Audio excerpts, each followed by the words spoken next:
Alright, gamers. I hope you're ready. It's time to duel. Okay. Slap down a stream marker.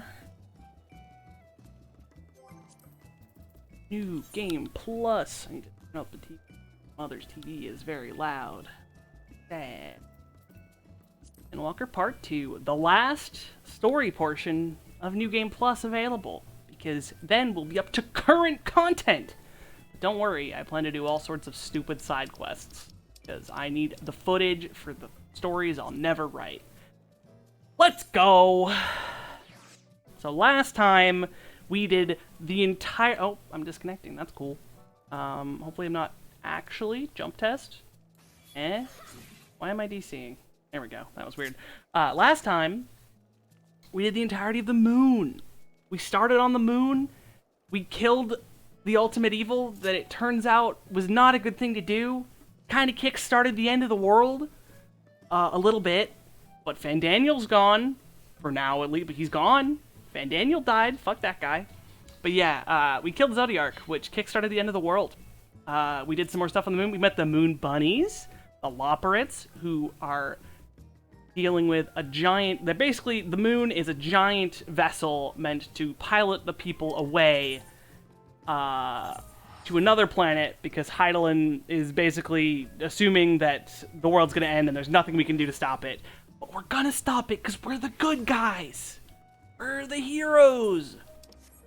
Yeah, so the Scions are not giving up, but the rest of the world is preparing for the Great Exodus in case we fail! We had a bunch of really nice, precious date scenes at the end. I watched all of them. But then there was an ominous cutscene where Thavnir on the map shriveled up and went black. That mean? Listen to this music. This is pretty spooky. So. Oh, Skies Aflame. Pretty spooky. Oh, Kinliana, I was just about to call for you. I'm afraid we've received another call for assistance. This one comes from Radzat Han. The others have assembled in the main hall to discuss the situation. You must join them at once.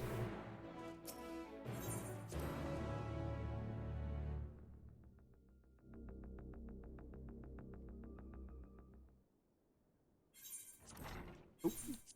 Enabled.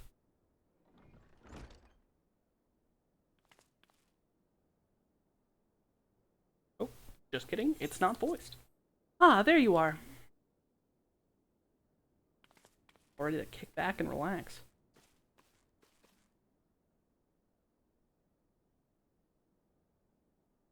Our worst fears have come to pass, but moments ago we received grim tidings from our contact in Radzat Han.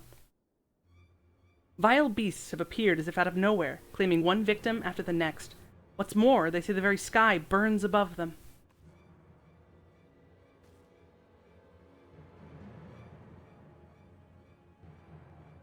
Good gods, are the final days already upon us? It would appear so. Sadly, that is all the information we have at present. No doubt the people of Radzat Han are busy fighting for their lives. And we must go at once. They need our help. Agreed.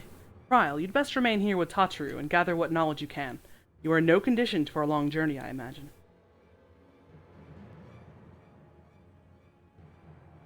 Very well. Similar phenomena may have been observed elsewhere, and if so, we must know about it at once.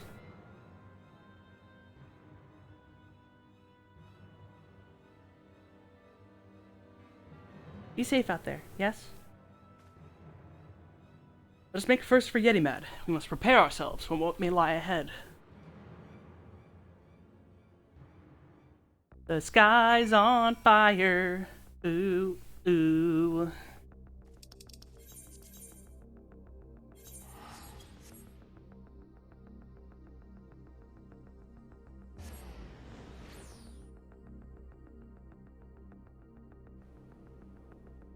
Cutscene as soon as we teleport. That's how you know vile beasts it's did down. rise.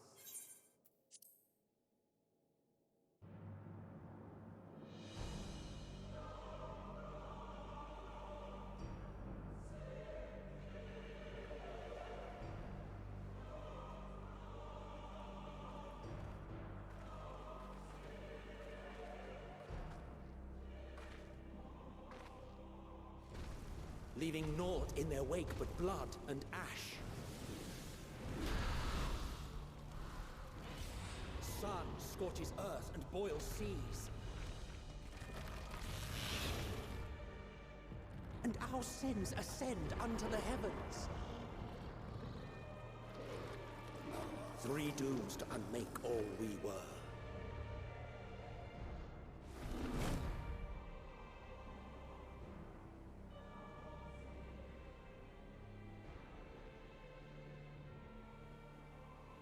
The sky burns. The final days are truly upon us. My friends, I trust you have heard the news. We have. What can you tell us of the situation, Your Excellency?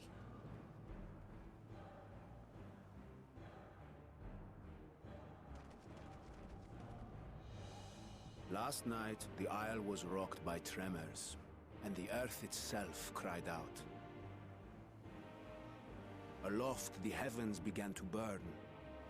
From all about, unholy beasts, the likes of which we had never seen, came forth in fury and rage. No. To say they came forth would be inexact. The people of Radzat-Han themselves transformed into these baleful fiends.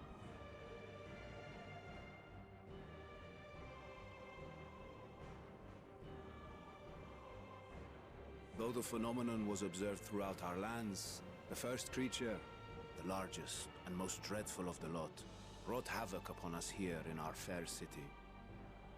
Though they bear superficial resemblance to divinities of legend, they are ungodly abominations. The people decry them as blasphemies.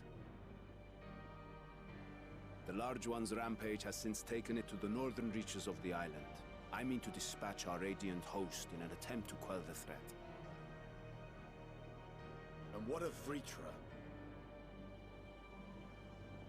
Vitra too makes for the north of his own accord, and yet he knows the blasphemy and its minions were but yesterday his beloved people. I pray his boundless compassion and mercy does not deter him from taking unenviable but necessary action.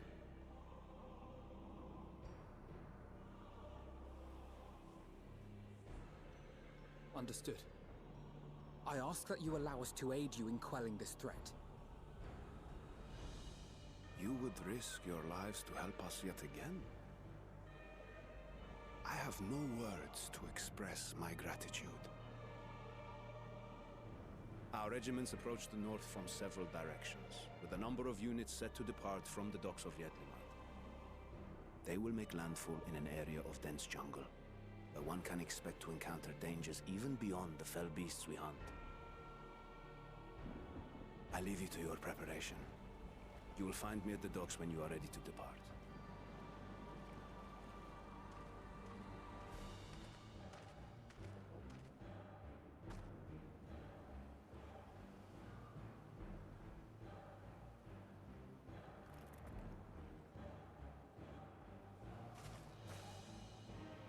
We're as prepared as we'll ever be. Let's go.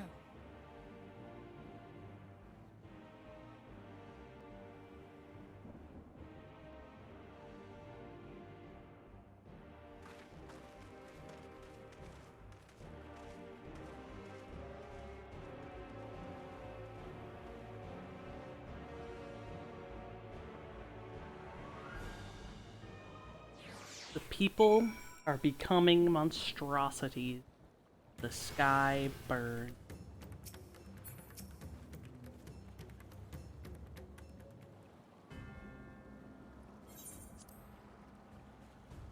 Everyone is assembled, yes? I thank you for lending us your aid in the battle against the blasphemy. Let us review our plan of attack. I would have you board this boat and circle around to the north side of the island. There you will find a dense jungle we call Vanaspati. It is a sacred wood, home to many temples and a number of villages. Rita and the Radiant Host have gone there ahead of us. I ask that you join them and do all in your power to destroy this blasphemy.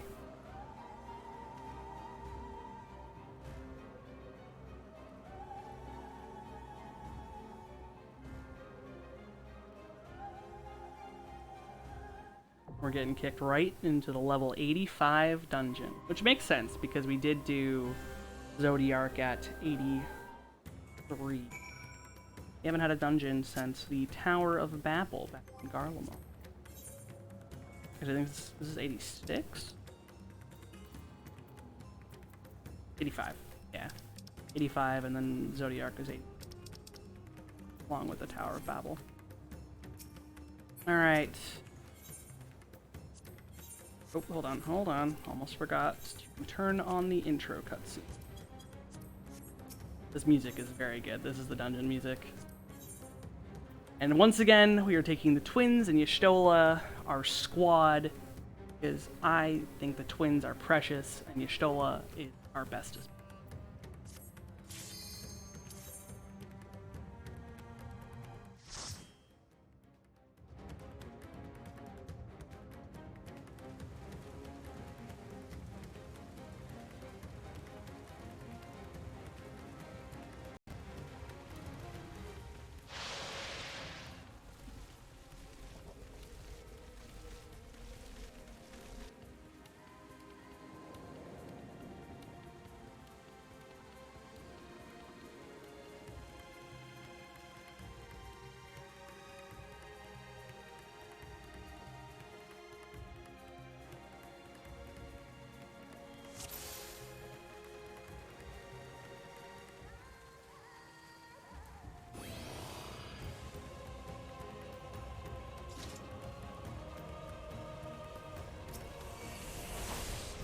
People here turn into beasts.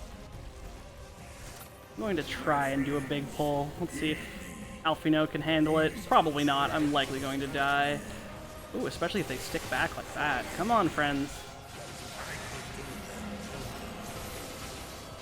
Are they gonna stay behind? You're just gonna not help me? Come on, buddies. You can do it. There we go.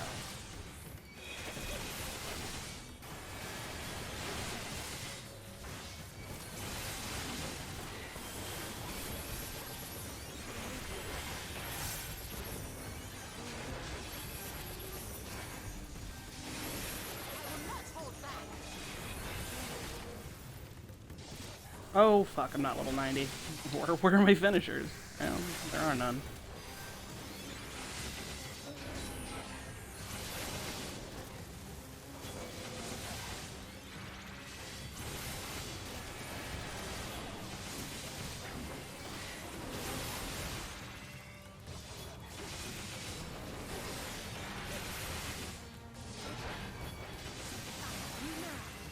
Ooh, I'm getting Vercures from Alizé. Let's go.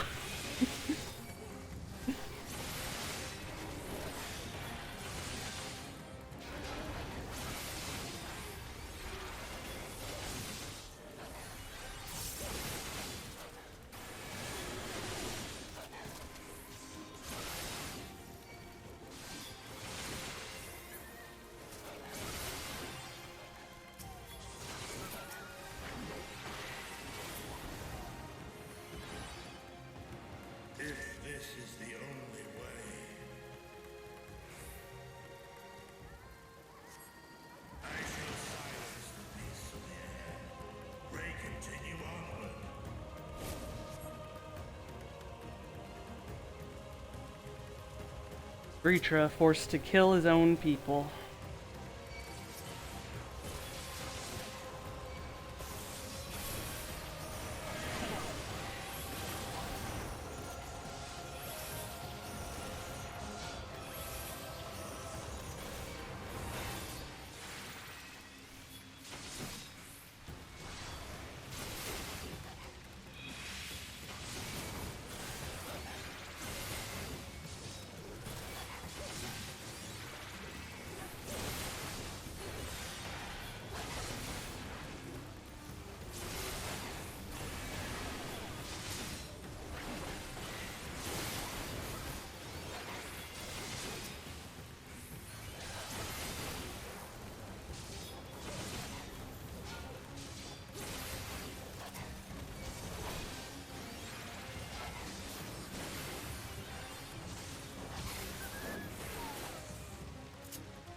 believe next is the boss.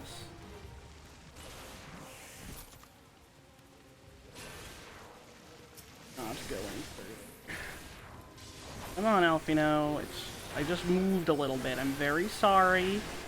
Never do it again. I have you now.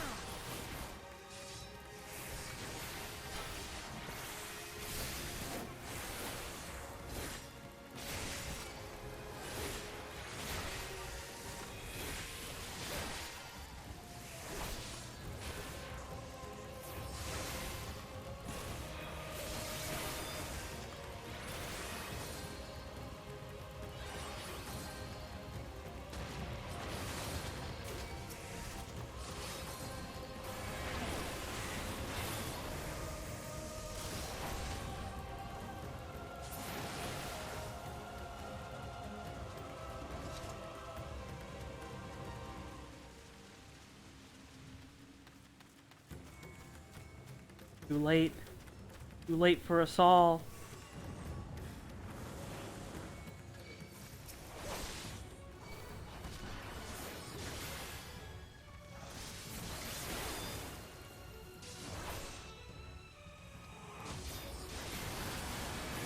I have you!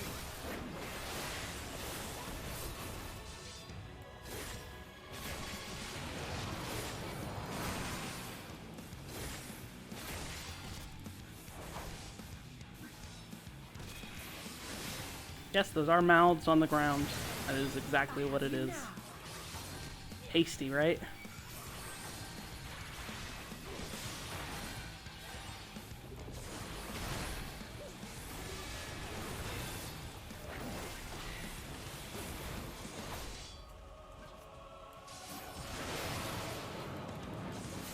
You cannot stop us!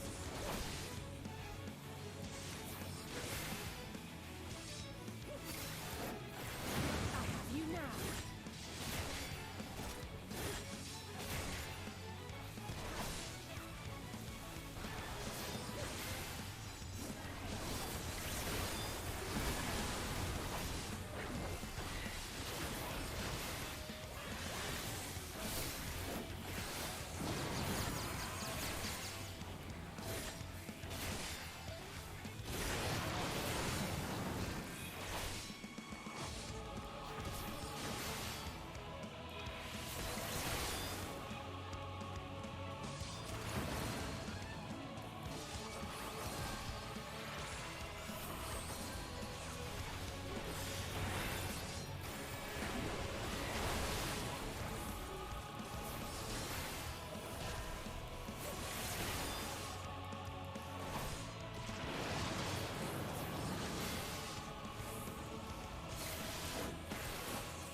No, that was an accident.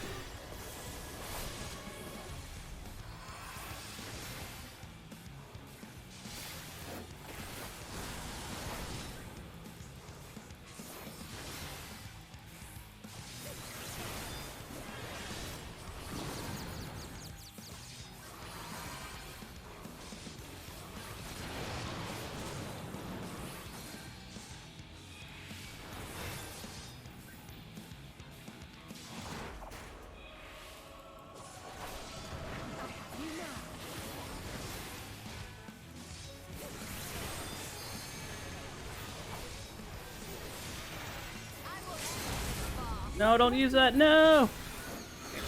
Ah, she used it. Damn it. Y'shtola, that was such a waste. What is this vile presence I sense? The horde draweth near.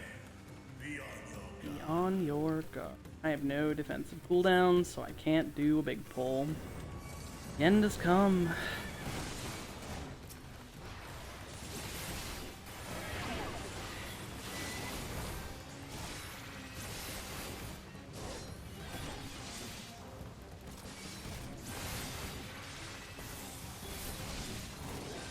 Bum, bum, ba-dum, ba-dum, ba-dum.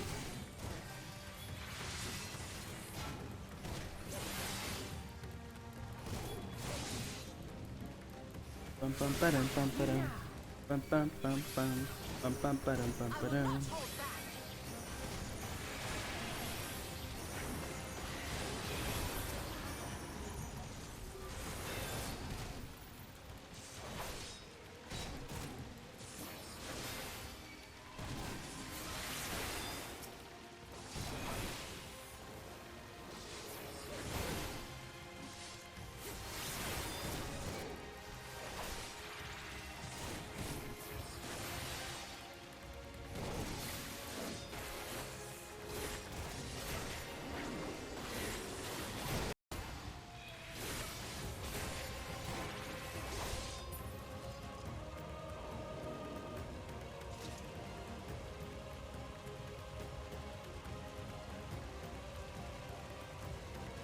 Oh, this is pretty fucked up.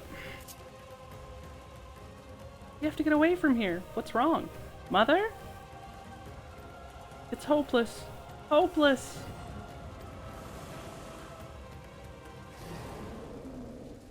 No! Make it stop! Make it stop! Mother, They all transform.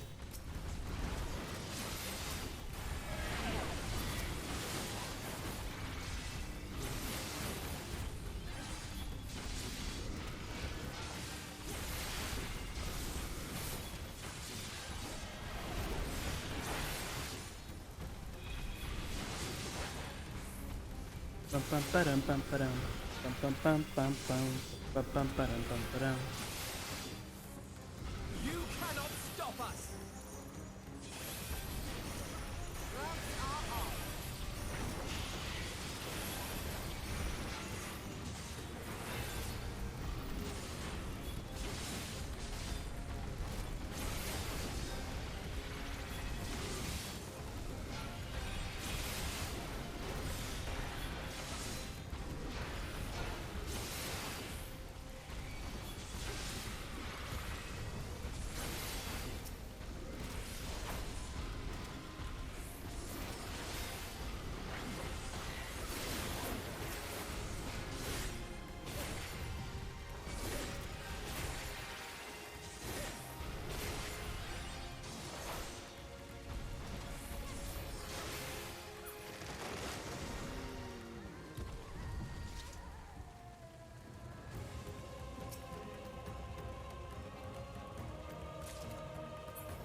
Alright. Alfino, we're going for a big boy pull. I believe in you. Don't let me down, kid.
You cannot stop us!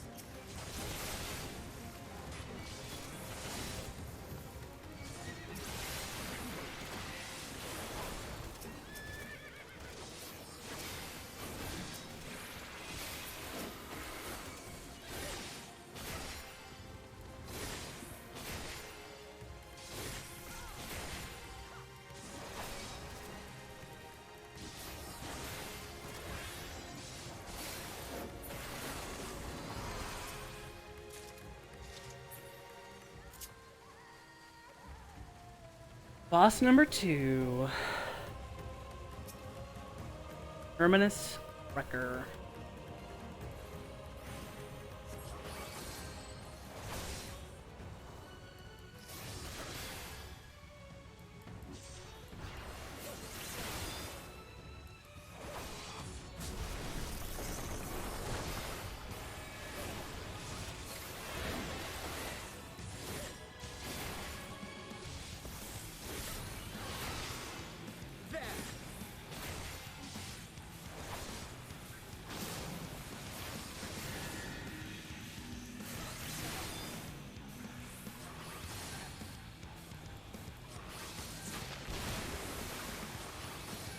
You underestimate me!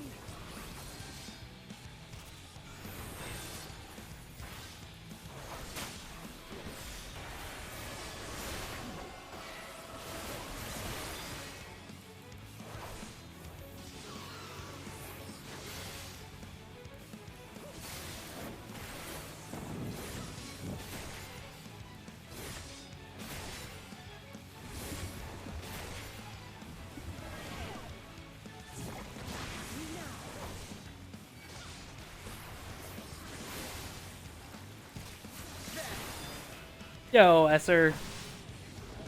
This is, an innocent civilian who has been transformed into a monster by the end of the world. Story getting rough, yo. A citizen of Thavnir, horribly transfigured.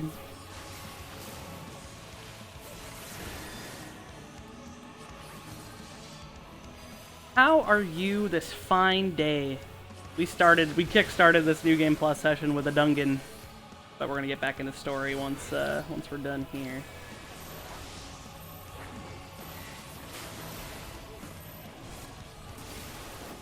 Oh, that was the wrong skill.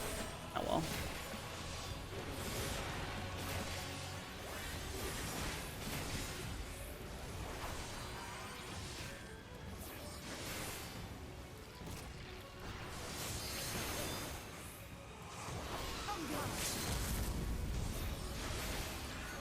Damn, already have LB again?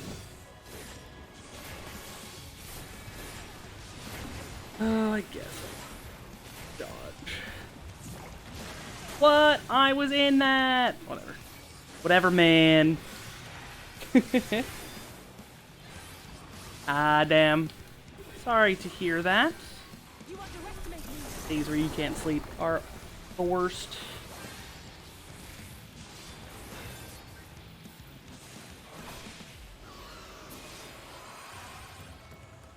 Alright, that's good to hear at least. Glad to hear that.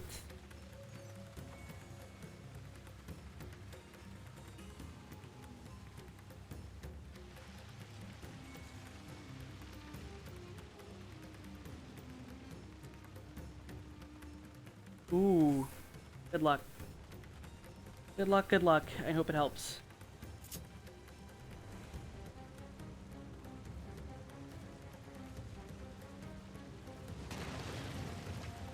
Bum bum bum bum bum bum bum bum bum bum.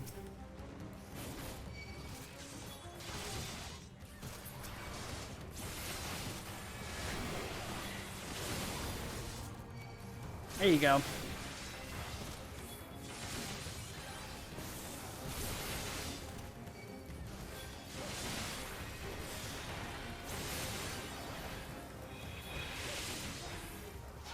Man, I'm really glad I don't have to play this game with real people most of the time. Imagine playing a multiplayer online game with people. Having these computer trusts, it helps with the immersion. It means I can just chill on stream, you know? Ooh, hey. Fingers crossed. Fingers crossed. Hopefully even sooner. I mean, obviously, you know, don't want to get too overzealous with, but still, you never know. Could happen.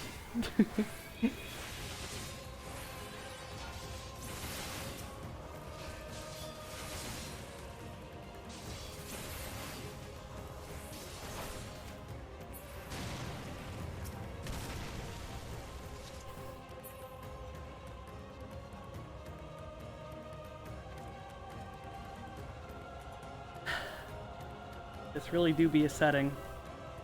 Hi, Stola. Savnir is on fire. Demons rain down from the sky.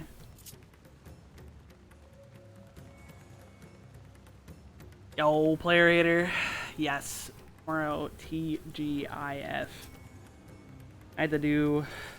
I technically have two positions at my work. I'm a medical records associate, but I'm also the backup for our electronic distribution coordinator.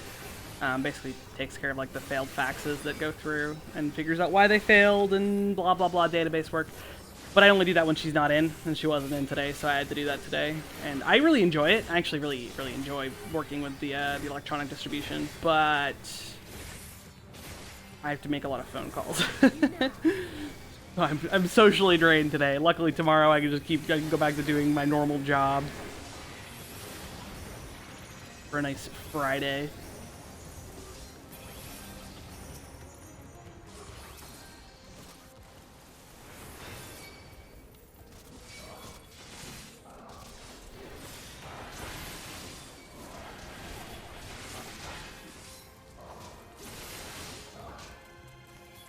So if anyone has been watching this New Game Plus series on and off, you'll notice that these monsters look a little bit like the enemies from the last dungeon of Shadowbringer. Well, the last main story dungeon of Shadowbringers before the post-game. From Amarot's End of Days. But those were creatures created by the ancients' creation magics running amok. We don't have creation magics. So the people are turning into the monsters themselves. Well, why is that? We don't know yet. We do not know, but the final days are here.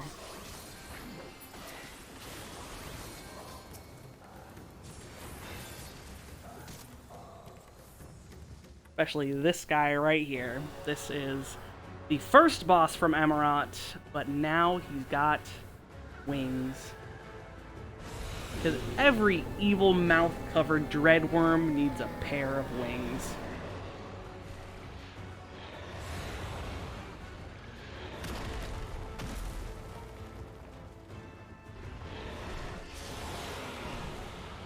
Blasphemy. Barbanu.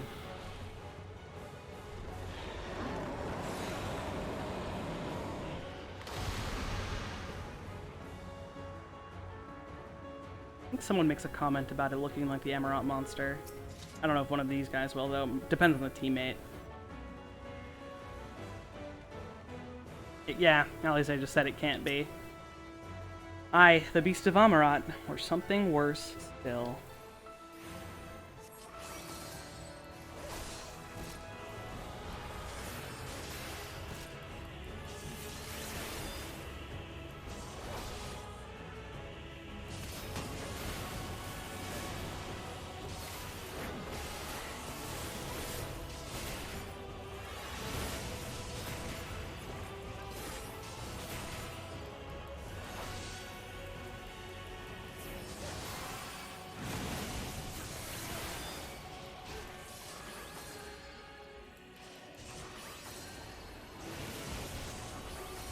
Old school RuneScape? Hell yeah.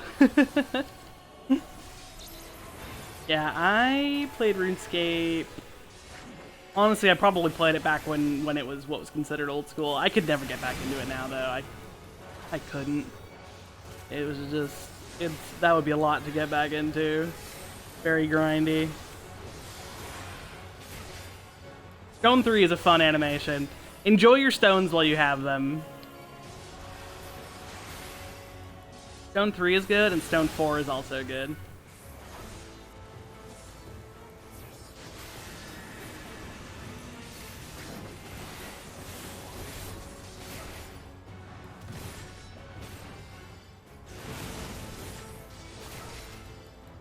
No, yeah, I know that's why most people play old school RuneScape and games like that. I was not good enough at RuneScape to get far enough to really have that nostalgia. I basically like mined a lot of ore and made like a lot of helmets. I remember killing a lot of sheep and chopping down trees to make campfires to cook the meat. That's really like all I did in that game. The whole game was just like kill cows, cook meat, chop trees, smelt ore. Scorpions were in the ore area.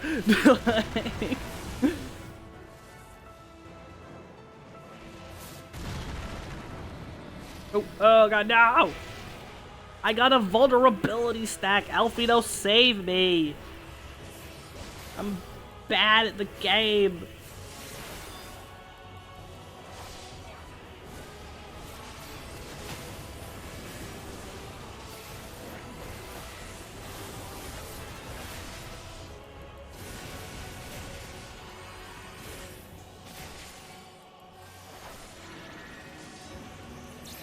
And the red. They are all getting pushed back in my direction. There we go.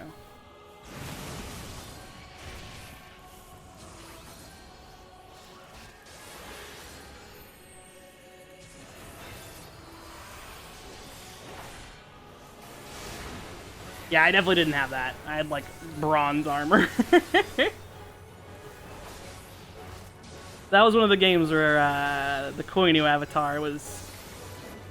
I had a white-haired, purple-robed lady. Block individual.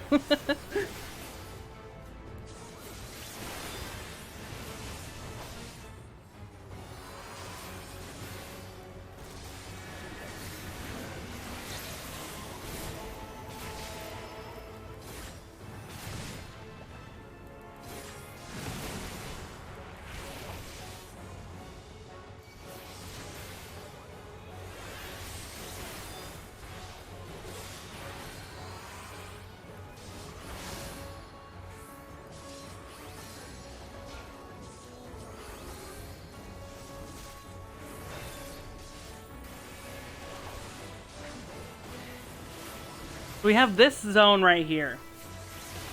We are going to be doing a Thavnir Part 2, because obviously earlier at Endwalker we did do the early portion of Thavnir. So now we have a sort of second half to have Thavnir. But the next zone of the game, I am looking forward to replaying so much.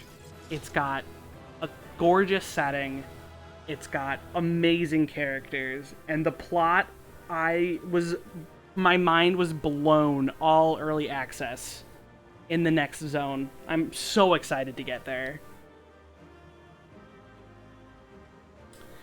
Let's see. RuneScape account. Yep. I had to start over. Fair enough. The relay is next week. Final Fantasy Relay 7. From the 26th to the 29th, official schedule is not released yet, but I will say that Final Fantasy X is pretty early. Just saying, if you want to watch some cool FF10 runners, take a look at the first day.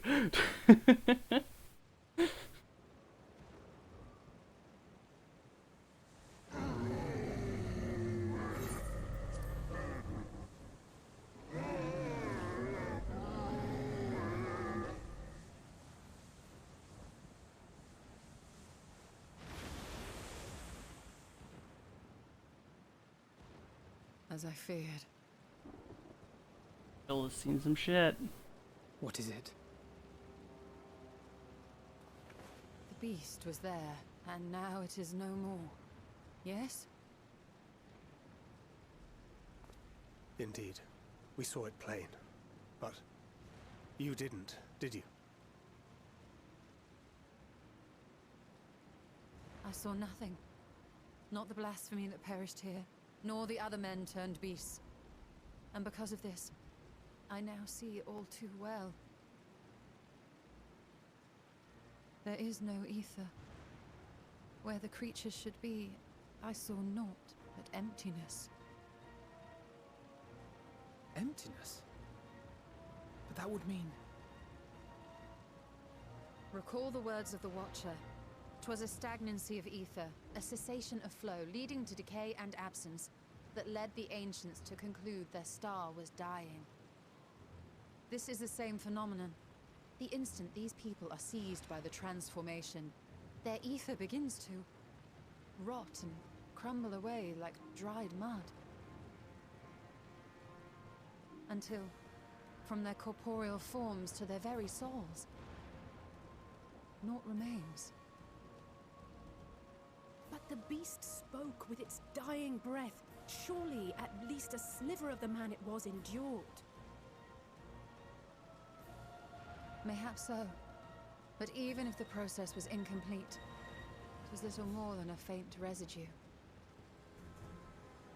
Gods be good. You're saying they cannot be saved?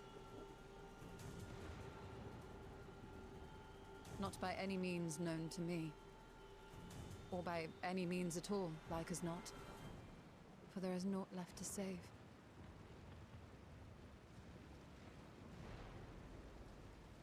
They return not even to the ethereal sea.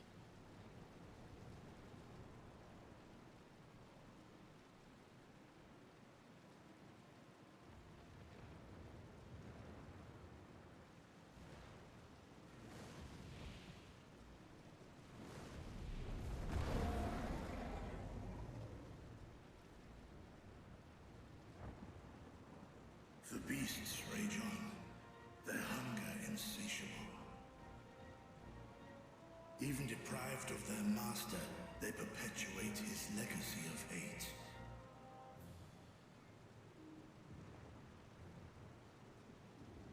Once proud sons and daughters of Thavnir, all of them, and now I spill their blood.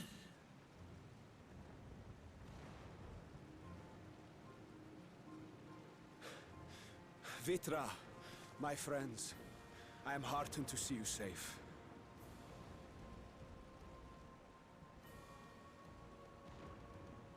You put your secret at risk. Those closest to me already know the truth. A truth I must now share with one and all.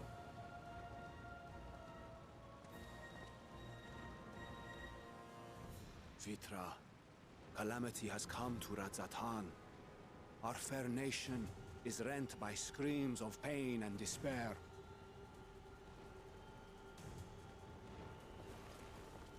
More than ever, we require a strong leader to shepherd us through the storm. Reveal your true self to our people, Vitra, and guide us to salvation. What madness is this, I-One? Thou dost forget thyself. Were we to reveal our duplicity, it would do naught but foster confusion and chaos. Nay, I shall remain the Satrap's loyal ally, and do battle with the beasts. Easing hearts and leading the people to safety is thy task, and thine alone.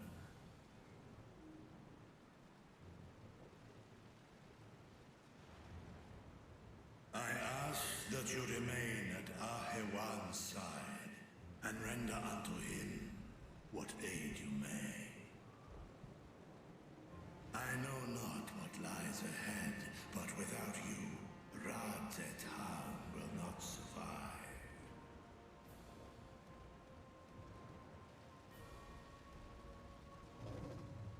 Take me with you. I am as at home fighting in the air as I am on land. Take me with you. Were my words unclear? I require no assistance. Thy place is at Ahewan's side. Estinian, here.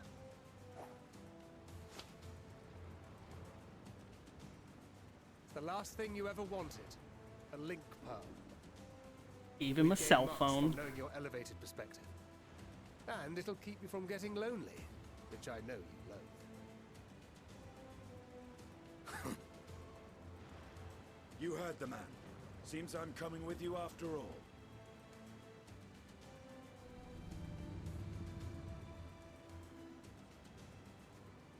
Then I pray thy grip is iron. Be it on thy head if thou dost chance to fall. Fair enough. Now, shall we? Character growth McGee Estinian, once a hater of dragons, now fights by their side.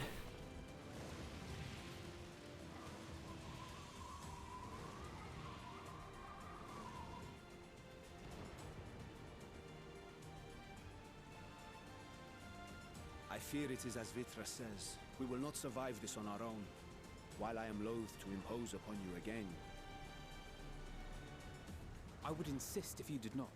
'Tis the very reason we have come. Then once more I find myself without words to thank you properly. Let us return to the capital and plan our next course of action.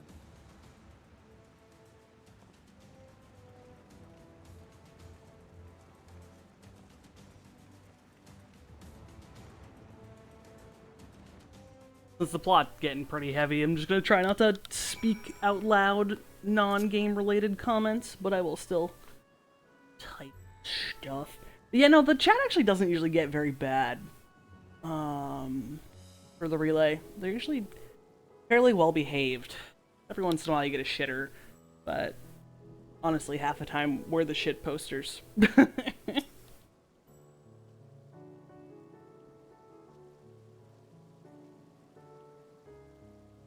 Our radiant host has eliminated the immediate threat to the city, though it pains me to know these beasts were once my own people.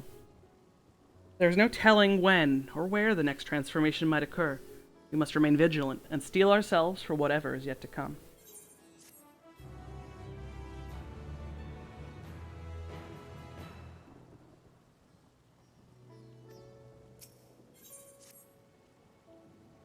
Forgive me, my friends, but I must return to Megaduta for the time being. There, I can better manage this crisis and dispatch my troops as the situation demands. In that case, we shall carry on an investigation of our own here in the city. Mayhap the residents can tell us more about the first of the transformations and the conditions under which it occurred. If we can ascertain what exactly triggered these tragic events, it may give us some insight as to a possible solution. Time is of the essence. Let us split into 3 groups that we may cover more ground. Alize and I will see to Pox's path. Thancred and Y'shtola, pray make for Dharma. I will leave Artha to Graha and you, Kinliana.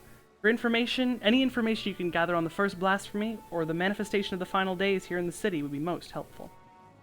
When we've completed our respective inquiries, let us reconvene in front of Megaduta, that we might share what we've learned with the satrap.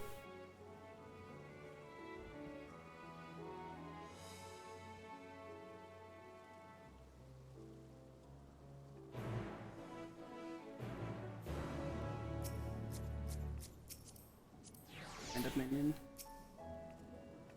Shall we be off then? Arthur's home to the High Crucible of Alchemia, whose alchemist forged many of our warding skins. That seems as good a place as any to begin our investigation, don't you think? I spoke briefly with Nuadine, the chief alchemist there, on our last visit. He should be happy to answer our queries. Graha and Kin on a date at the end of the world.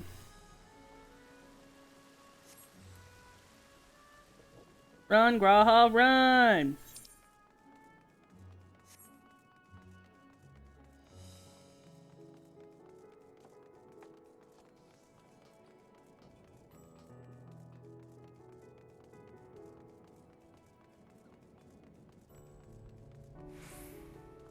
Yeah.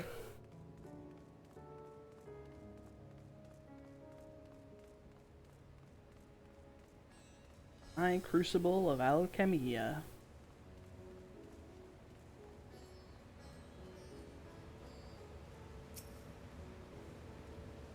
Ah, I remember those red eyes. You were with those scions who commissioned the scales from us, yes? I welcome you back to the High Crucible. What brings you here in these troubling times? Resisting the satrap and investigating the crisis that plagues the city. Did you happen to catch sight of any of the creatures? I did. As I was going about my work, I was disturbed by crashing footsteps so powerful that the very ground shook. I rushed outside and could not believe what I beheld. The night sky was burning. Suddenly, I heard panic screams coming from the direction of Balshan Bazaar. In the next instant, a monstrous beast poked its head out from amidst the stalls. A handful of the Radiant rushed to the scene, only to be sent sprawling as the fiend and its minions propelled themselves skyward. The blasphemy came from the vicinity of the markets. Knowledge may prove useful. I thank you for sharing your tale. Well, I do believe we now know where we should inquire next.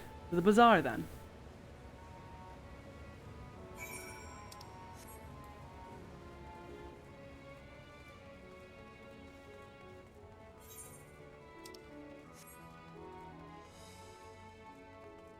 The new season on Diablo 3 as well, Friday next week. Damn! That's the start day of the relay!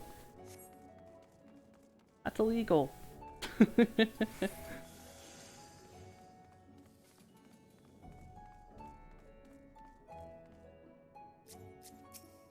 Going to discuss the textile stalls during the end of the world. So this is Thavnarian weave. I must say, it bears a resemblance to the traditional fabrics of Corvos. Small wonder, really, given that it's just across the water. Not that I'm much of an expert in Corvosi culture, of course. I've not had the occasion to visit my ancestral home since coming to Sharlayan, and like as not, I will never reside there again. That said, in recent days, I've felt more acutely aware of my heritage, and grateful for it. It is thanks to my forebears that I inherited the royal eye, and with it, the wisdom of ancient Alleg. And so, well, I simply hope that my countrymen are safe, and one day, when this calamity is but a memory, I would like to see Corvos again, only once. Yeah, I guess I somehow, despite how much of a disaster my practice runs were, I am one of the three. Definitely the least skilled player, but one of the runners who is very good has a potato for a PC, so it evens the playing field a little bit.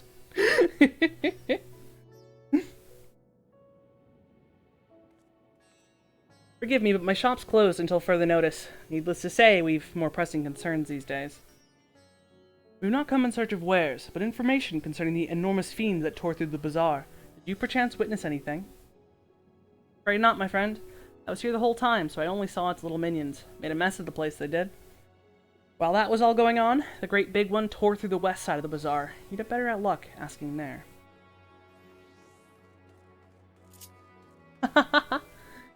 Unfortunately, the cutscene skip runs take 4 hours, 5 hours, so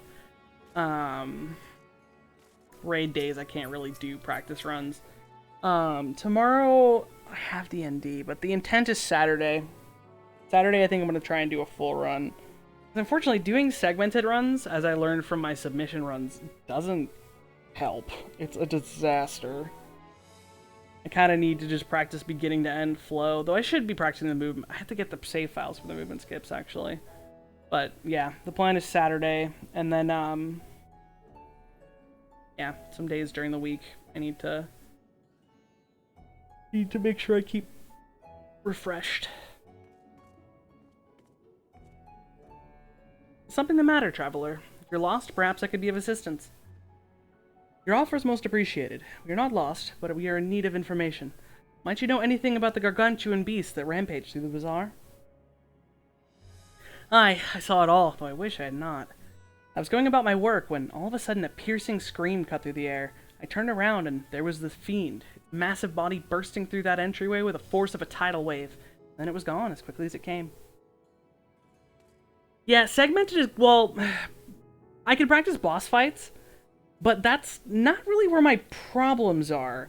And unfortunately, if I can't track a run from beginning to end, I can't really practice the segments because I will be tracking in the relay. So, like, getting the practice of just, like, random RNG isn't... It helps me see different scenarios, which is good, but I need to really get some practice runs in where I track beginning to end, make the decisions I need to make during the Ochi segment, and kind of work it out from there. I'm feeling pretty good, honestly. You did miss it. I had a practice run that was, honestly, I think every backup strat in the book.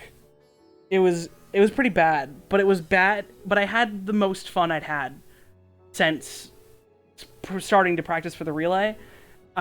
Submissions, I had the most fun I'd had with the game in honestly, in probably 2 months.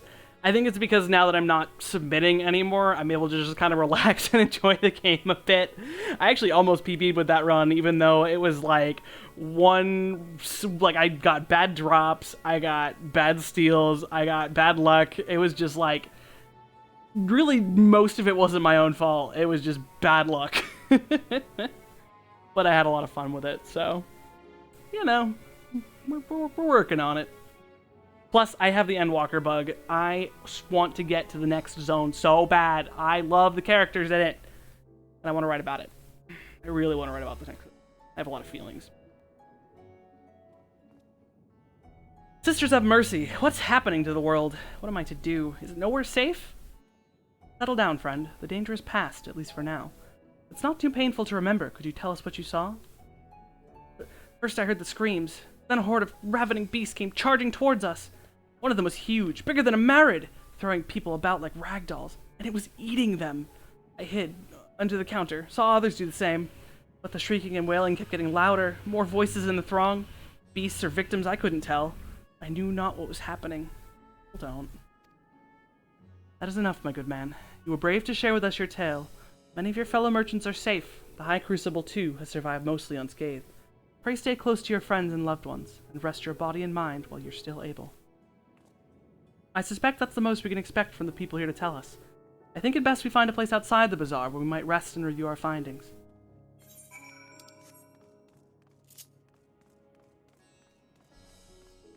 Oh, Graha, you precious cat boy. You precious cat boy. Look at this boy. Fanboy. He loves us. I don't love him like that, but he's a good boy. Judging by their accounts, the transformation has already occurred by the time the beast reached the bazaar. It tore through the west side of the bazaar and headed towards the Aetheryte Plaza. In other words, the blasphemy may have appeared first in this vicinity. That being the case, the people and Mayhane can surely tell us more.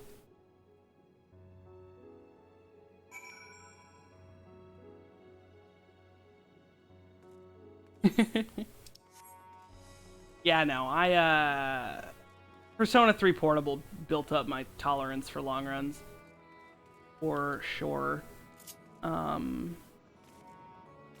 Yeah, I think it's just the stress of I'm not submitting anymore. Like, yes, I still have to run the game, but submitting was more stressful. Going after that enormous beast, are you? I saw it, including the very instant that poor bastard transformed. Damn the gods for putting me there.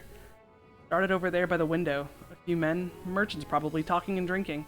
Conversation must have taken a turn for the worst. Next thing I know, their leader, I suppose he was, buries his head in his hands and black mist was swirling about him. His whole body bursts apart and there stands a hideous slavering beast, massive and foul, all gaping maws and bulging eyes. His friends start shrieking, then the black mist comes again until the change takes them too. Stuff of nightmares, I tell you. Nightmarish indeed. You perchance know who these merchants were? No, I'm a decorator by trade. Not much to mingle with their sort. I saw Milel the barmaid chatting with them though, so she might know something.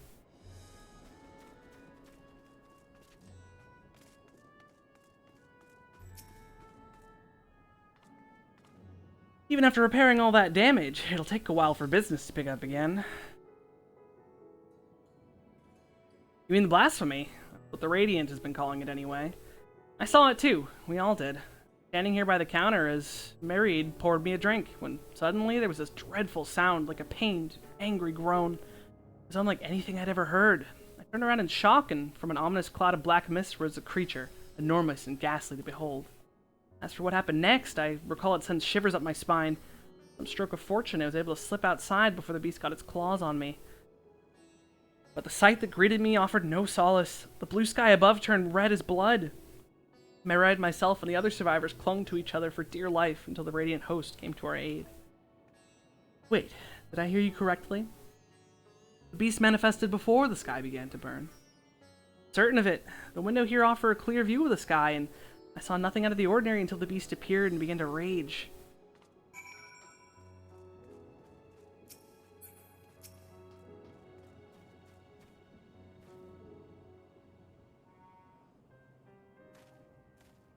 Oh, hello there. Welcome to Marid's Mayhane. What can we get you? We've not come for libations, but rather for information. You are Malil, yes? We're investigating the so-called blasphemy on the satrap's behalf. We hear it was one of your customers, a merchant, that first underwent the transformation. What can you tell us about him? He was something of a regular here, especially of late. Kalzal was his name. He ran his own consortium, dealing primarily in the exports of Thanarian specialties. We knew Kalzal. We met him when Matsuya was trying to sell his fish. None of the people would buy his wares, and very sad. And we met Matsuya. Yes, the name rings a bell. Didn't you meet them both on your first trip to Thavnir? If I recall correctly, Kalzal ran a trading operation in Yetimad, and it was there that you made Matsuya's acquaintance. Yes, that's the same Kalzal, no doubt. A rather successful man, from what I gather. That said, it was clear that he'd fallen on hard times of late. Those ghastly towers popping up everywhere cannot have been good for business. Even now, with the towers gone, the collapse of the Empire has led to all sorts of problems elsewhere. The market for luxuries is surely not what it once was. Trying times for the head of a trading consortium, indeed. Kalzal was a compassionate man. Even as his own business suffered, he did what he could to provide for the artisans, fishermen, and many others who counted on him to sell their wares. Indeed, that was the very topic of yesterday's meeting, as far as I could hear. Yet as they discussed the matter further, Kalzal's tone grew grave and grim, and it was then that... Forgive me, I would not have you recall the memory if it brings you pain. If you could, I would ask just one more thing. Did you notice anything unusual about Kalzal in particular? Please, anything at all. Sorry, nothing springs to mind. Perhaps someone else can help you. Kalzal lived for his work, and had no family that I know of. His employees and associates knew him best, but they too are lost to us. Still, perhaps his neighbors knew something I do not. I can direct you to them if you believe it would help. What do you say?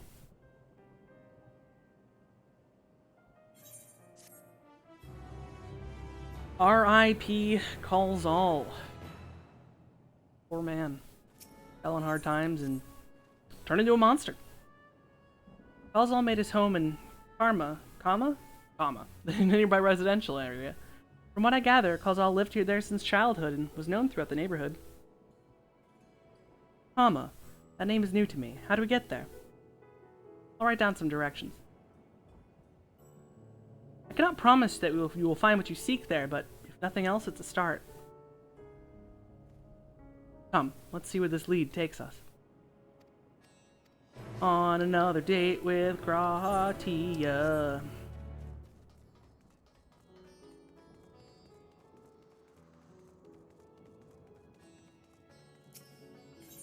Ask for directions.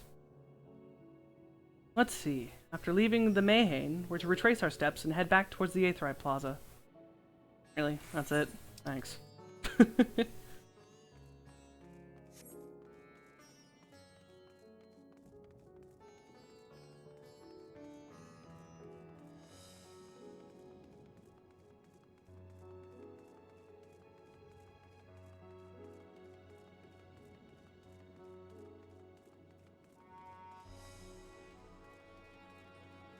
In this instance of the world, all the merchants aren't here because they don't show up unless I'm out of New Game Plus mode. For directions. From here we ascend the stairs. Really? That's it? What is the point of that? Thanks, Graha.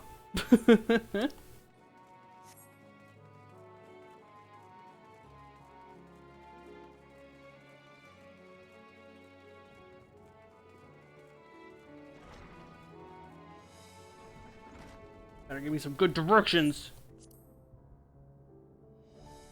Ah, this must be huge, in which case we should take the path leading southeast.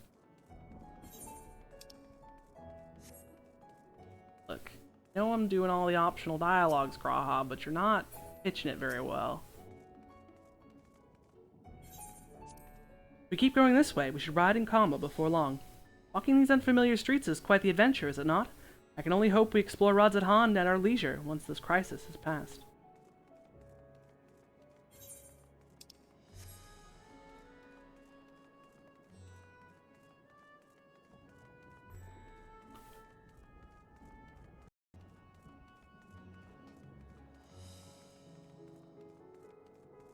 Here's Kama.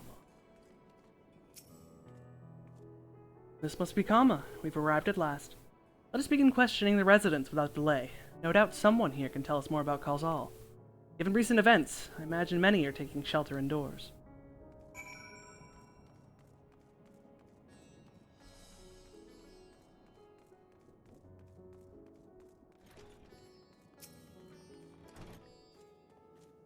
Kalzal, you say? Yes, I've known him since he was a boy. If ever a man who was born to be a merchant, it was him. Always early to depart and late to return. He'd spend his days procuring the finest wares and seeking out willing customers. You could say it came to him as easily as breathing. Sadly, business was flagging of late. I was surprised, really, with how dangerous travel's become. He was cooped up in his house from dawn until dusk the other day, no doubt racking his brain for a way to turn his fortunes around. Then at night, I heard the door open. I looked out to see Kalzal sitting on a bench, his head hung low, a man with the weight of the world on his shoulders. I see. The situation must have been quite dire indeed. Did you notice anything out of the ordinary? Nothing to speak of. Other than the troubles with his consortium, he was the same old Kalzal, cordial and honest like always. These questions you're asking, has something happened to him? He wasn't caught up in that terrible incident in the bazaar, was he? I don't travel much these days, but my daughter told me not to venture outside. Stuck in here as I am, I've heard little about these bazaar goings-on. Rest assured, the city is safe for now, but the situation may change without warning. I urge you, stay close to your daughter, and be prepared to take refuge should the satrap order it. Notice how he did not tell her Kalzal is dead. Or turned into a monster. Super had to be put down.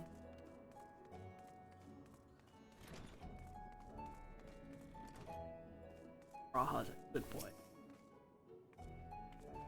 Did you come back another time? I just woke up, but I'm not exactly in the mood for idle chit-chat. Well, that's one way to avoid the panic, I suppose. Pardon our intrusion. You may not have noticed, but a great danger has come to Thavnir. I encourage you to stay alert and prepare to flee the city should the situation turn dire. Before we leave you in peace, pray allow us to ask a question or two. Did you know the local merchant named Kalzal? If so, did you notice anything unusual about him recently? Kalzal? I know him. In fact, we spoke just the other day.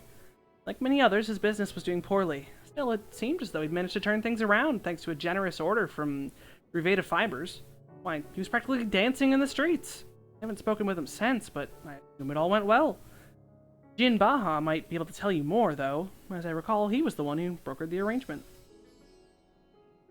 Jin Baha at Ruveda Fibers. That sounds promising. Sounds promising, because it certainly did not go well. Also, dead right. R.I.P.R. homie Kalzal. He wasn't really our friend, but, you know, he's a character that we saw, therefore you just gotta feel a little bit bad. What? See you there, lookout point. Think I don't.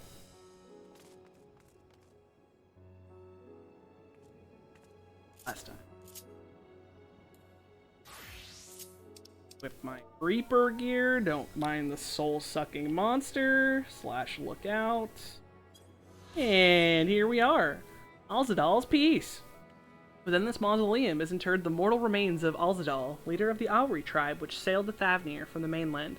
By joining the might of his people with the Arkasodra, Alzadal tipped the scales against the Gajasura, bringing an end to the internecine? That's a word. War of the Matunga tribes. Oh no, did I force myself to have to go back around? I might have. This. Sprint jump? Sprint jump? Sprint jump? No! I've trapped myself! Bummer. Going down?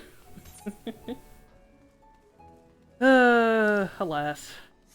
Going up the stairs. What we do for collectible points.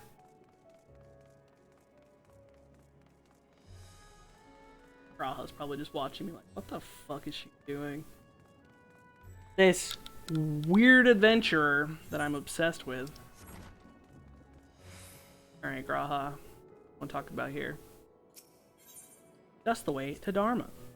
I'm not mistaken, these stairs lead to Dharma. It is quite the sight, the red sky above. During the final days of yore, the heavens burned and the stars fell. Creation magics run amok. That was my assumption when I saw Amaranth. Perhaps the ancients believed the same, that the terror of a single powerful individual was the cause of their calamity. And yet, those selfsame horrors now manifest themselves before our eyes. What could it be that sets the heavens aflame and turns ordinary men into beasts? You know, these are the questions, Graha, that we don't have the answers to right now. Hold on, Graha, we're only level 85 technically. We can't have all the answers yet. Be cheating.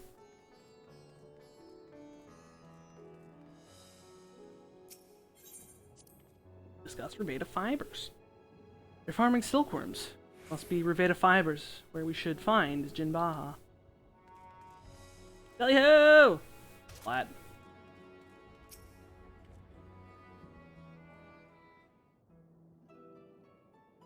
And hurry, I say, there's no time to waste.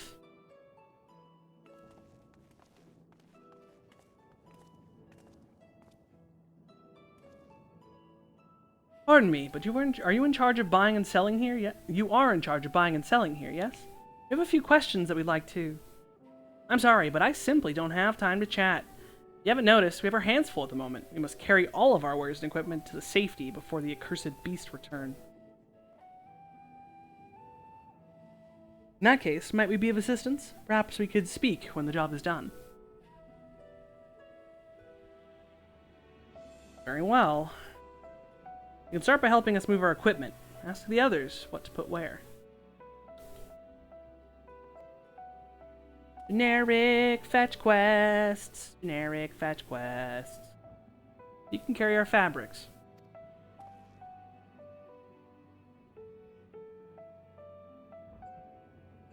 Go through that door and speak with Kamala. She'll tell you the rest. Remember, these textiles are our livelihood. Handle them with care. Bitch, I'm the warrior of light. Why am I carrying your fucking fabrics? The world's ending!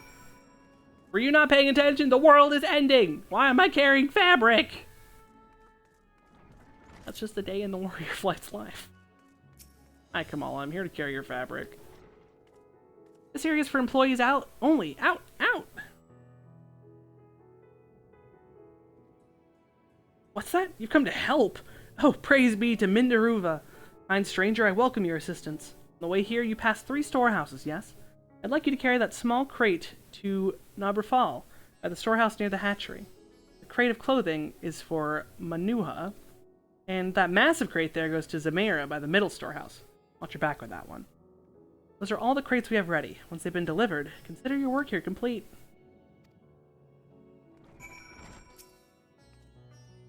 Alright, crate number 1. Wowee! Ooh, this one's near the hatchery.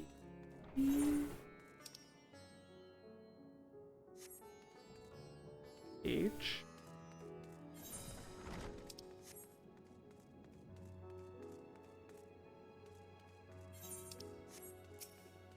I don't think it's the first guy, but maybe it is. Buddy. Go ahead, is it? Then you come to the right place. We thank you for your aid. Alright, I guess it was. Just kidding. Yeah. Ordinary crate, which I believe goes to the schmuck on the right.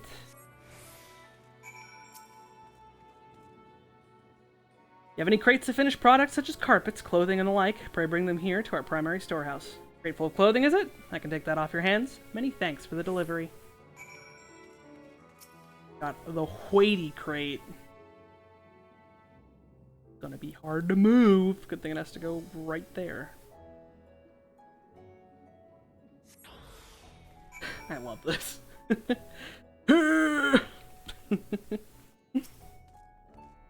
That's how you carry crates safely, by the way. That is not that you never would throw your back out like that. I say, you're quite the brawny one, aren't you? Good thing that. Never know when you'll need to defend yourself in these unpredictable times. Crate full of fabrics, is it? Exactly what I was hoping to receive. Here, let me put that away for you.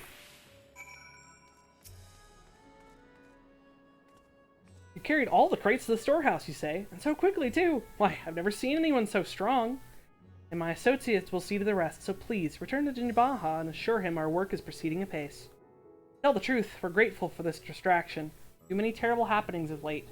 Generous souls like yourself give me hope that we may emerge from this trial even stronger. I pray we meet again in more peaceful times.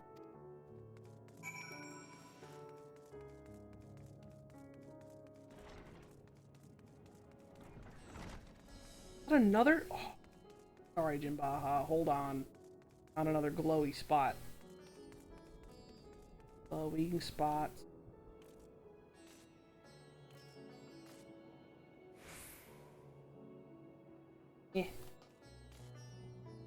Excellent.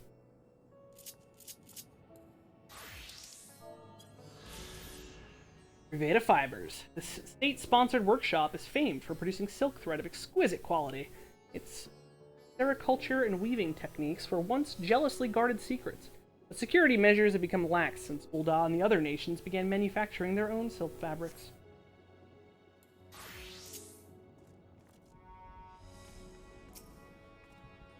Done as I asked, have you? Sure did. Kamal is satisfied with your work, then so am I. You've done us a great favor, traveler.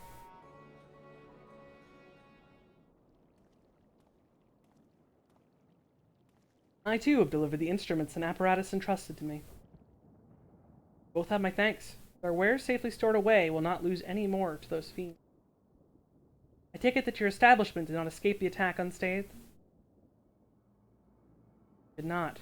Thankfully, most of our workers had already left for the day, but those of us still here saw it all. Looked at the burning skies in confusion, and then, before we could even begin to make sense of it, a hideous creature burst through the doors, shrieking.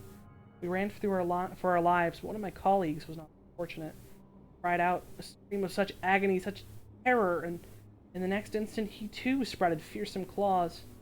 The sight of it caused another fellow to panic, and then he too transformed.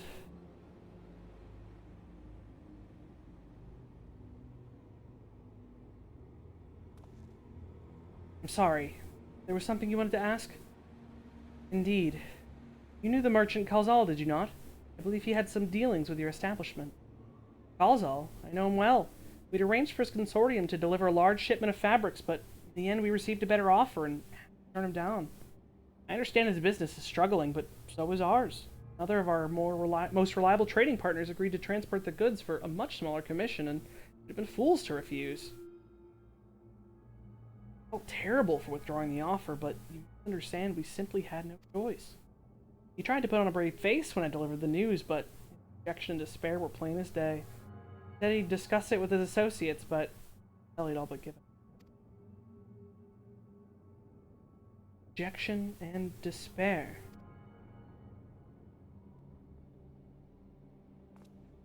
You remember what we saw in Vanispati, yes? Soldiers and jungle dwellers pushed to the very brink, turning into beasts one after the next. It would seem the same phenomenon occurred here. Poor craftsmen attacked by the fiends, as well as those who witnessed it, all undergoing the change. I suspect that everything began with Kalzal. By all accounts, it was he who suffered the most profound and piercing despair. Wait, could that be it? Such intense emotions were what triggered his transformation? Much remains unclear, but I believe we are drawing close to an answer. At any rate, we must discuss our findings with the others. And by the way, because you rejected Kalzal's offer, he turned into a beast and died. Don't feel bad. We were to reconvene with the others in front of Megaduda, were we not? That should be just outside. With any luck, they'll have already returned from their own investigation. My friend, we must take our leave. I pray that your establishment is spared further tragedy, but remember your lives are far more precious than any wares. If you are ordered to flee, do so without hesitation. Indeed, I thank you for your concern, and pray you to take care as well.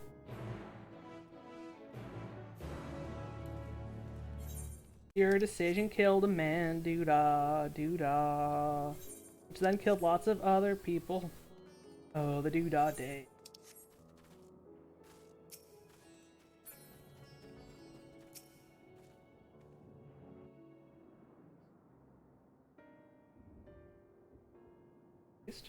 Poised. Eh? Eh? There you are.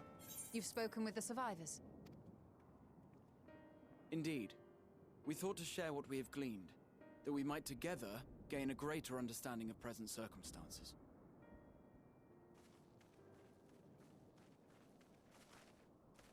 Fortuitous timing. Alize and I completed our own investigations not long ago. Then we should take a moment to compare notes. Shall we begin with the two of you?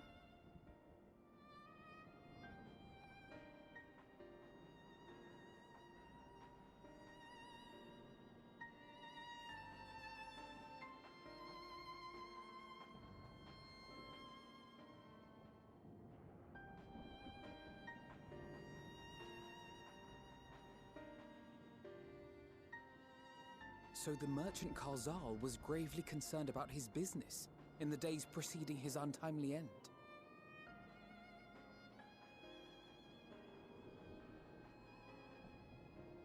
The tales we heard were much the same. The first victims to be changed into blasphemies were all overcome with anguish of one manner or another. Then those who saw their loved ones stolen before their eyes succumbed to a similar panic, setting in motion a chain of transformations. Fear, unease, despair. These negative feelings serve as a catalyst. If so, then it is not unlike the calamity that befell the ancients. With their creation magics, they unwittingly gave form to untold horrors. Had they simply lost control, surely it would have manifested in many forms, not all of them monstrous.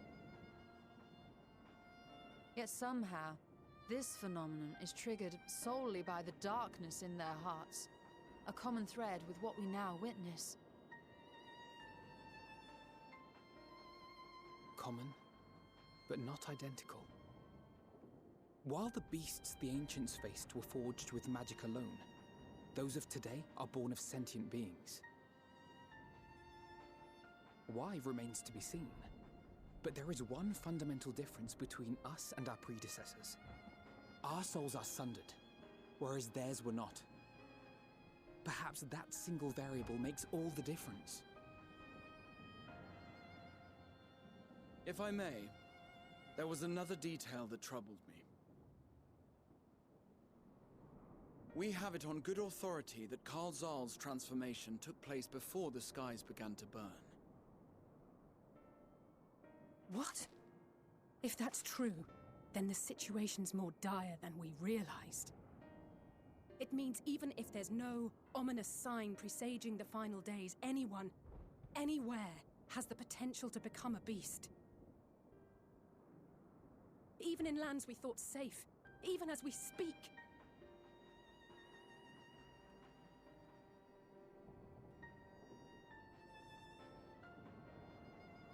Look!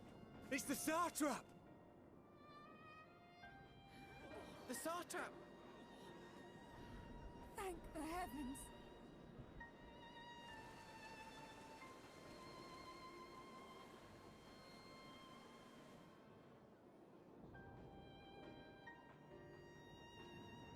My countrymen, I am relieved and heartened to see you strong and safe. While the danger has not yet passed, far from it, allow me to assure you that the beasts that raged within the city walls have been exterminated to the last. Outside this sanctuary, the brave men and women of the Radiant Host and our dragon ally continue to battle our unholy foes. I pray these tidings put your minds at ease and help you calm your hearts.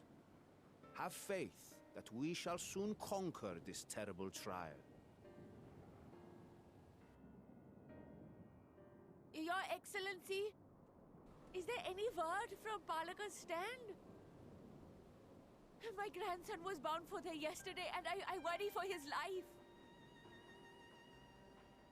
We are still awaiting a report, but I promise you, as soon as I have aught to share, Your Excellency, I bring grave news. You are? I'm Matsya of Akyali, a humble fisherman. Ah, I remember you from our first visit. Wait, you're... But no, that can wait. When the skies turned red, I set off for Palaka's stand, fearing for the safety of a friend. But as I drew near the village, I saw dreadful beasts all about. No! Gods have mercy! Your Excellency! Save my grandson, I beg of you! We will spare no effort to save all we can, but you must remain calm. Calm? You tell me to be calm? You saw those beasts? They tore our bravest warriors limb from limb! What if we are too late, huh? They catch him, sink their fangs into him? The fangs! The screams! Get away from her, now!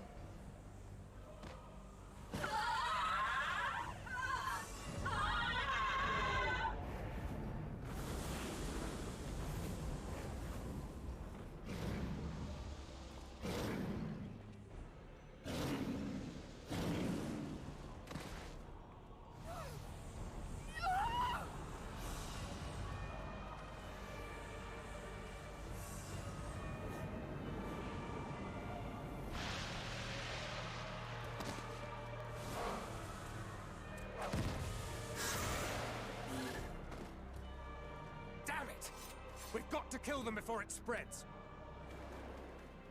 We'll handle this. See the townspeople to safety.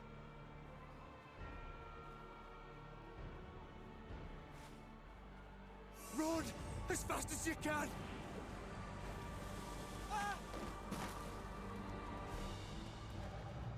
This is fucked up. Incoming fucked up moment.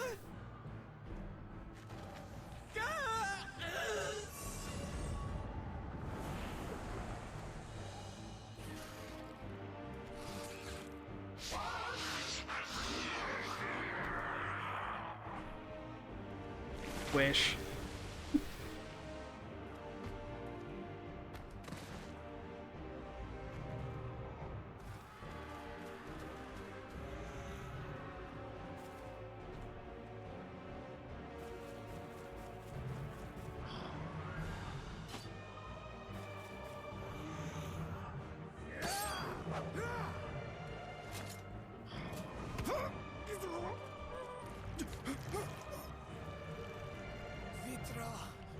Our people, you must save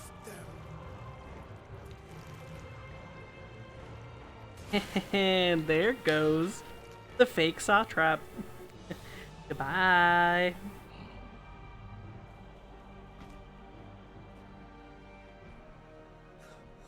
My son.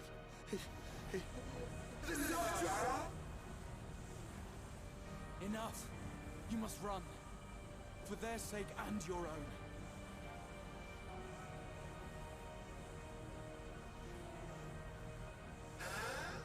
Yes, you will survive. You must.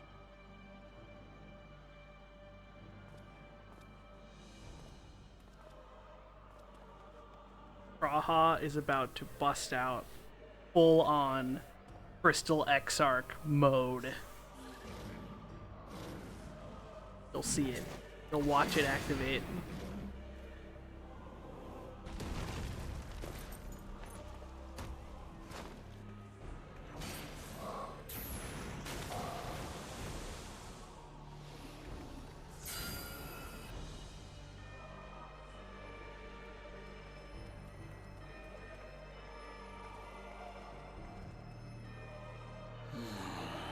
Deep breath.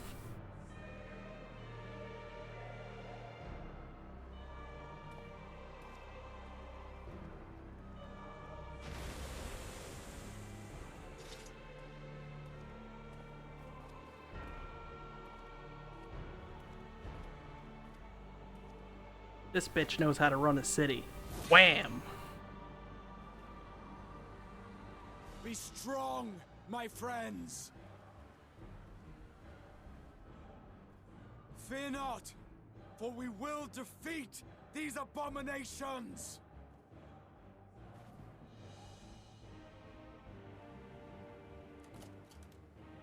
Brave men and women of the Radiant Host, lend your Stola and Thancred your aid. Let not a single beast escape. The rest of you, flee this place. Carry the wounded if you must. Head indoors or underground. Above all, stay calm. No beast will follow you. We will see to that.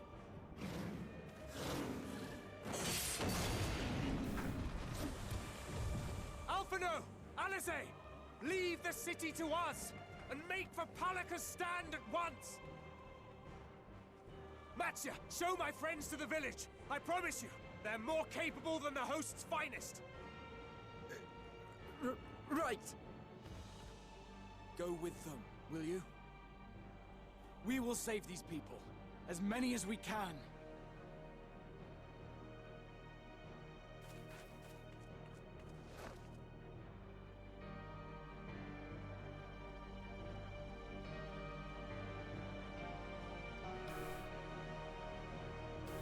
The Satrap, well, this fake Satrap, who all the people believe to be their leader, is dead. Pandemonium is spreading. We must save Palaka's stand, whatever it takes. Matsuya, it pains me to put you into harm's way, but I would ask your aid as well. Of course. Palaka's stand is not far, just down that hill. But, as I told His Excellency before, the path was blocked by terrible creatures. I had no choice but to turn back. In that case, this is what we shall do. Ilyana, I ask that you take the lead and dispatch any beasts you encounter. Alize and I will keep Matsuya hidden amongst the trees and follow when the path is clear. There's no telling what dangers await us. Keep your eyes peeled. I've forgotten how to do my Alphino voice. I'm gonna do a really fake, bad male British accent.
It cannot be.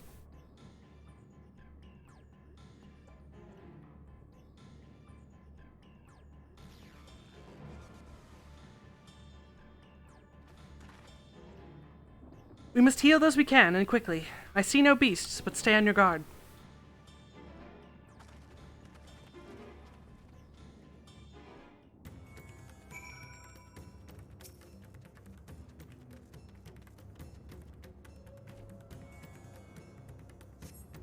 Cooling body has already begun to stiffen. The massive wounds suggest the villager was gored by a terrible beast. The villager has no pulse, nor do they appear to be breathing.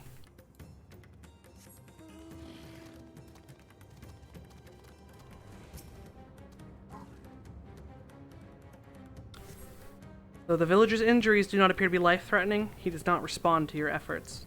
Breathing grows more ragged and shallow, and his vacant eyes are those of a man who has lost the will to live. And if I wake, the nightmare goes on. No. Leave me to sleep. Call out, but the man does not respond.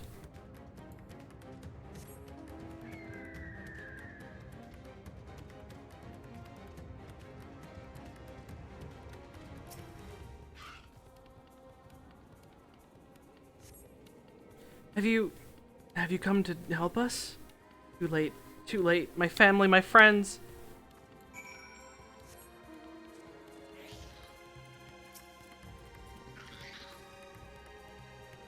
Are these the only villagers who survived?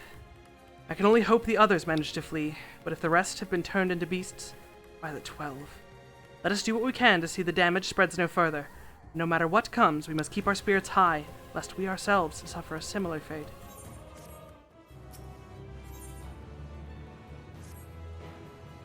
I can tend to the rest. Pray look after Matsya. No doubt, what we have seen here weighs even heavier on his heart than ours.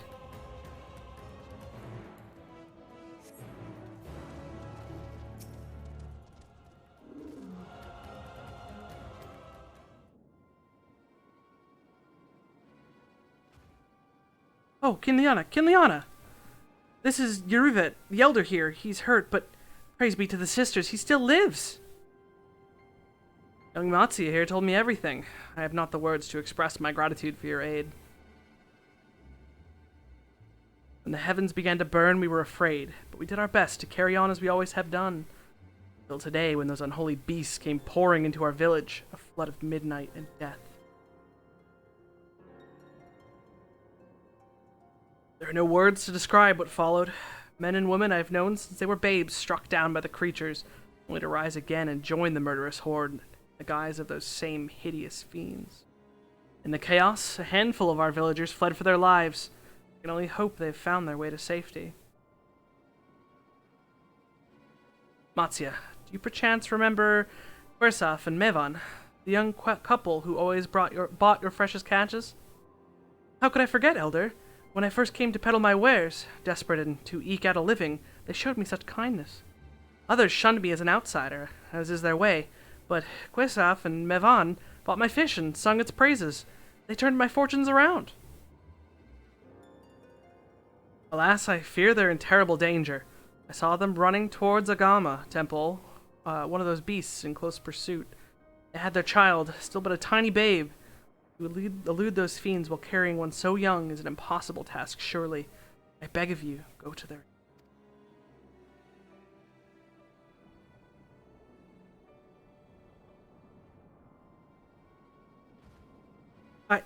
I want to help them, yet I am but a fisherman. I cannot face beasts on my own.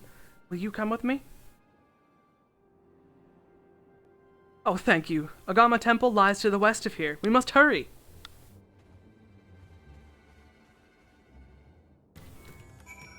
Some fucked up shit's incoming.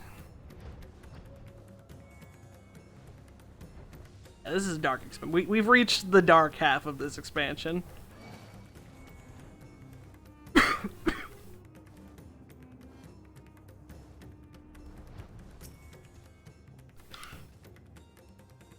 The temple is just ahead. It was built by those who worship Saint Agama, but has sadly fallen into disrepair in recent years. If my friends made it this far, no doubt they are hiding somewhere amidst the ruins. No, please, stay back! Ah!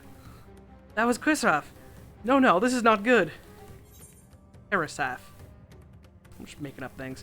I'll take a look. Please do. The cry came from the ruins. You must hurry.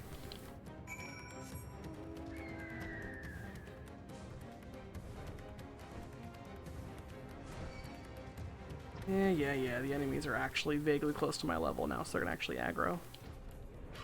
Oh, and here's poor Kerasaf.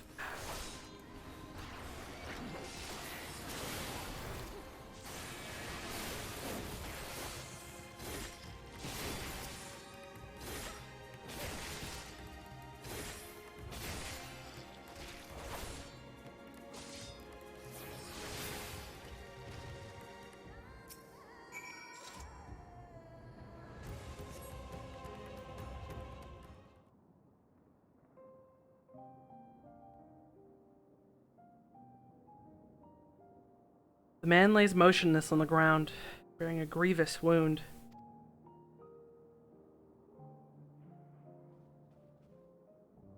I'm sorry, Kinliana. I tried to stay behind, but I couldn't.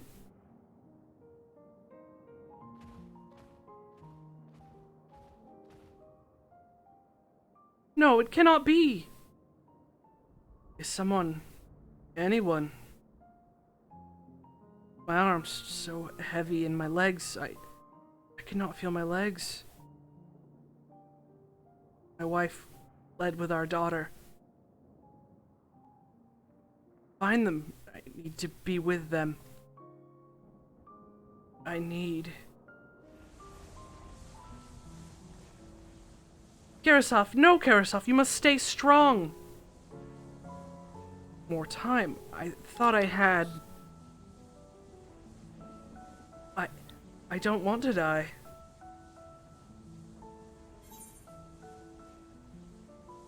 Dry Karasov's tears.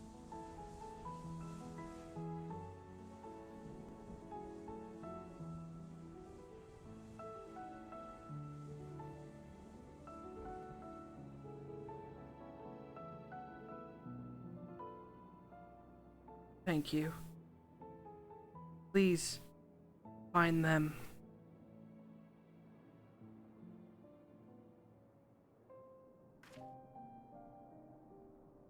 Mevon still lives. She has their child. We must search the jungle between here and Palaka's stand. Nowhere else she could have gone, I think.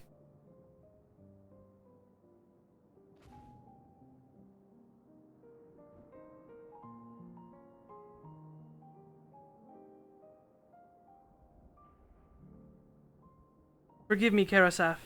Once we've saved your wife and child, we will return and lay you to rest.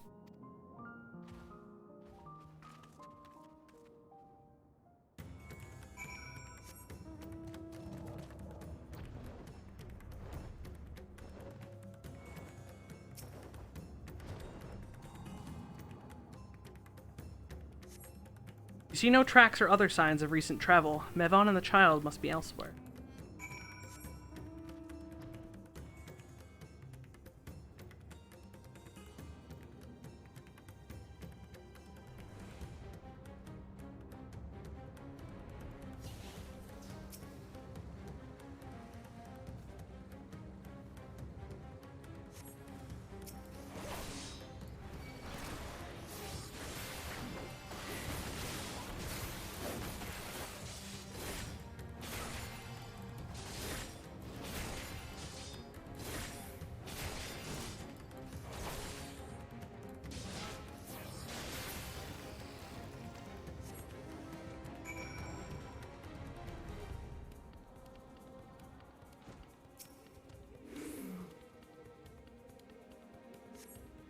Mevon and her daughter came through this area recently. You see no evidence of their passage.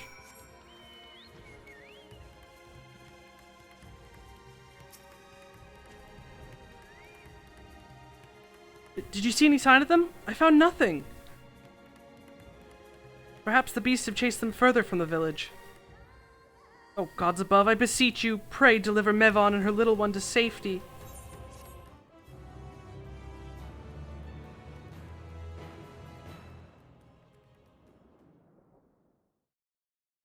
Meanwhile, in the skies above Thavnir.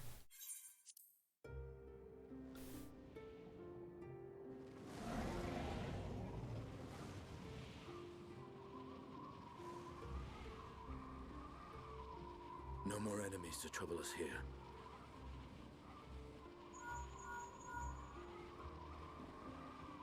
It's me. How fare you below?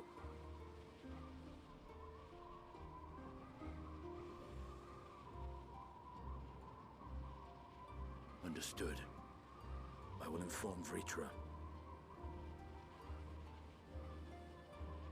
Chaos and panic sweep Razad Han, and many more have succumbed to the transformations. Amidst the fray, Ahawan fell, protecting a grief-stricken father.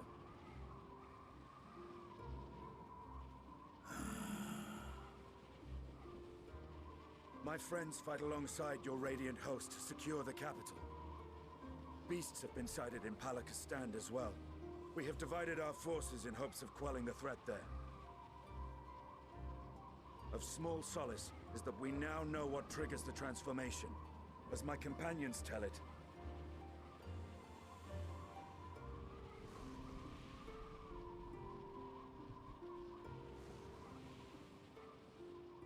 So it is the very fear and despair in their hearts which inflicts this abhorrent punishment upon them. A nightmare from which my children will never awake. O capricious and cruel fate, they are undeserving of such condemnation. will you wallow in sorrow or rise to the occasion? Razat Khan is leaderless. Before he passed, Ahawan sought to reveal the truth to his people. Honor his wishes. To what end? To breed a new conflict between dragon and man.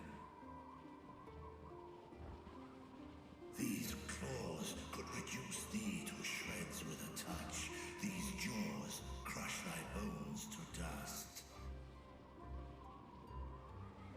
Only through my proxy could I walk with my children. Without him, I am a bringer of fear, no different from the beasts which beleaguer them.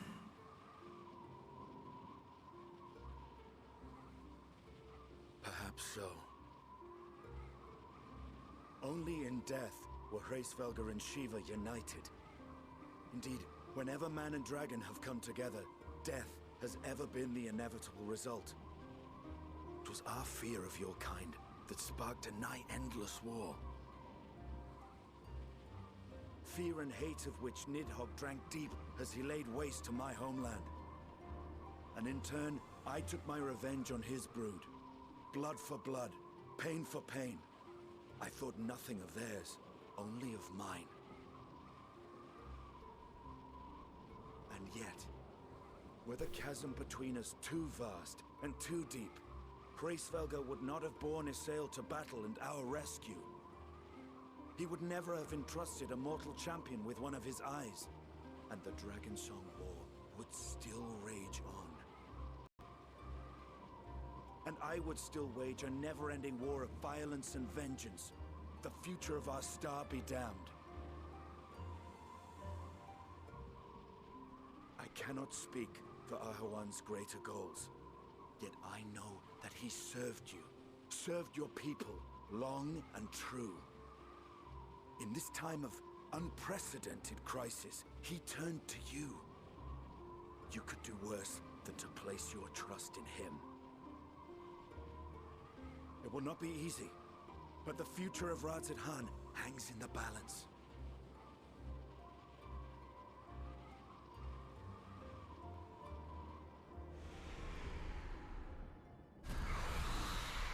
We have company.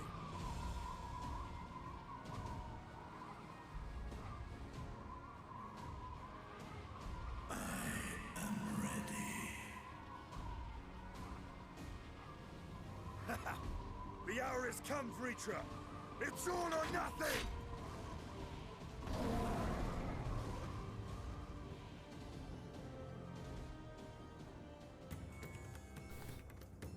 Just two dragon boys being badasses.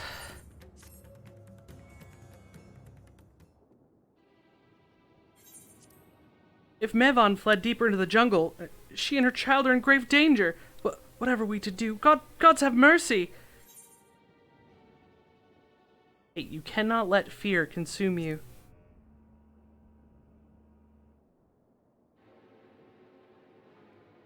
Fear consume me? What are you talking about? Then I too could become a beast? I understand, I think. I've seen to the wounded. How did you two fare? Did you find your friends?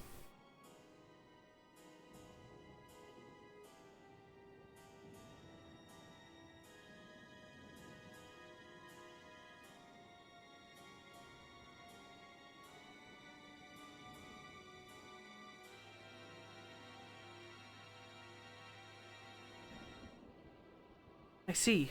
In that case, let us help you find the mother and the child. Before we leave, we must ensure the village will be safe in our absence. Alice and I will patrol the area and search for more beasts.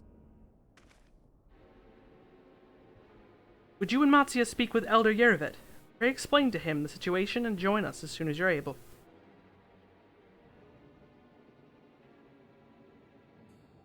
We will save Mevan and her child. We can do that much for Karasaf.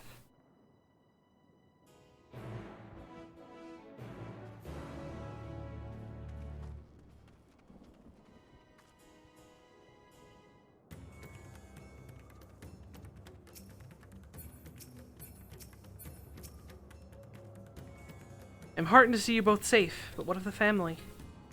We found Karasaf, but he... Say no more, I understand. Lost another of our dear friends. Karasaf may be gone, but there's still hope for Mevan and their child. Please find them, I beg of you. And if in your search you come across anyone else who escaped the slaughter, pray tell them what has happened. I will do my best to keep the villagers safe, and their spirits high. Come, let us rejoin your friends at once.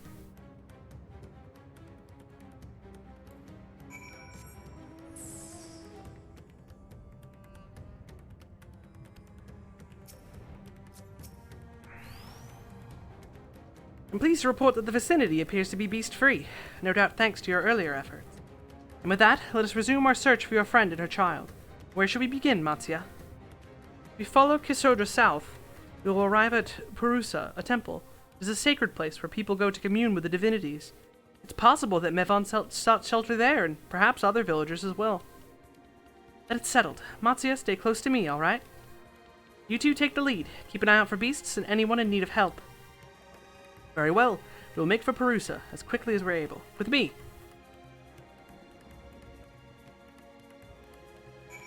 Figure we'll play until around 11 o'clock. Gives us about 20 more minutes.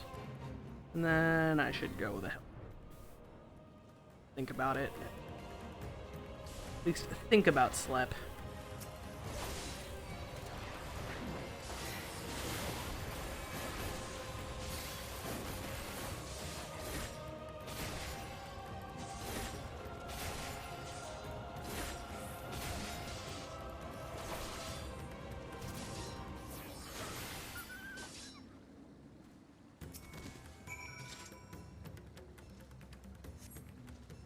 Thank you. I thought I was done for. Mevan? She's a friend of mine too, but I have not seen her. She must still be out there somewhere, trying to avoid the beasts. Their child. Gods. Worry not for me. I can make my way back to the village on my own.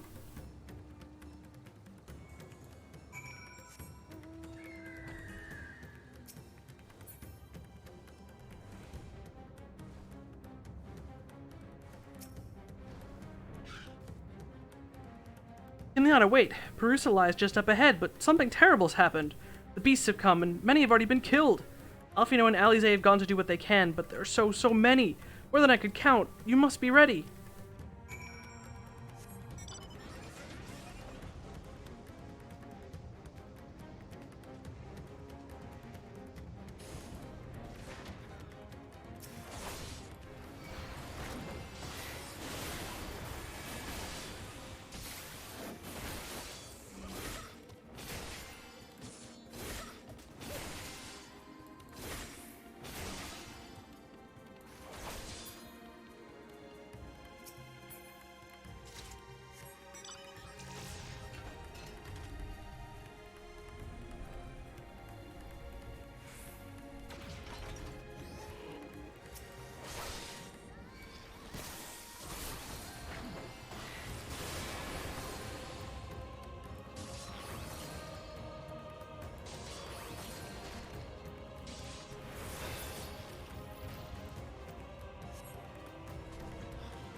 There you are. How fare the others?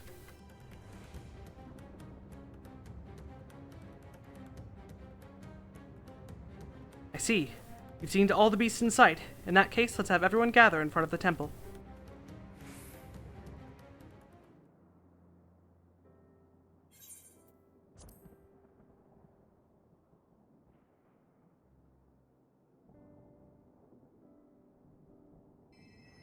Courage, friend. The pain will pass. Has anyone seen Mevan?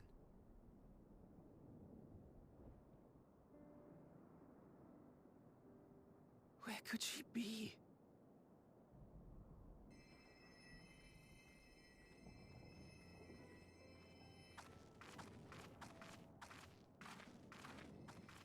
We've dealt with all the blasphemies, and made certain no villagers are still in hiding. Good work. We've otherwise tended to the wounded as best we can.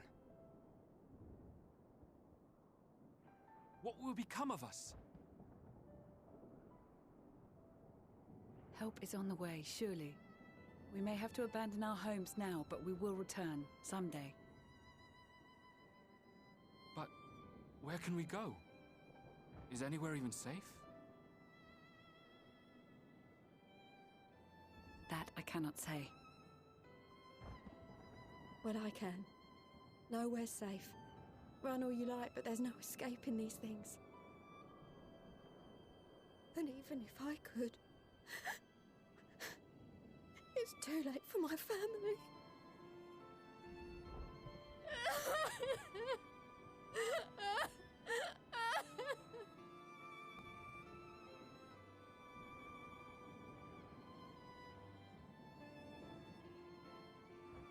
This isn't good. The more they dwell on the tragedy, the more likely we are to lose them too.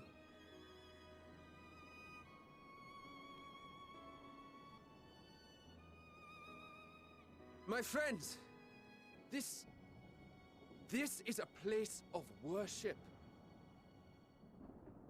Should your heart quake with sadness, cast your mind to the heavens and remember. Remember the teachings of the old gods. Did they not implore us to stand fast when waves of sorrow break against our shores?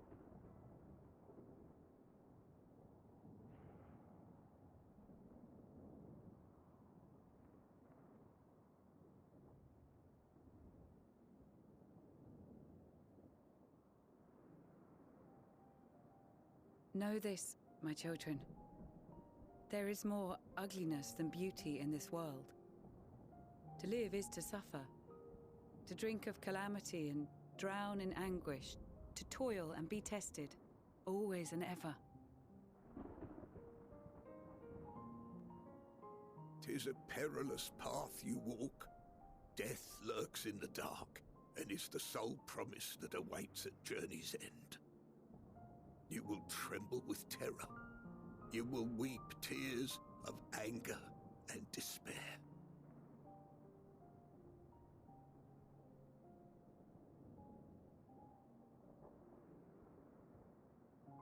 But do not avert your eyes.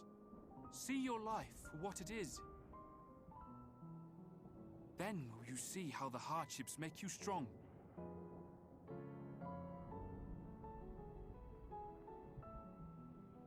Every doubt reforged as scales for your armor. Every agony to temper your blade.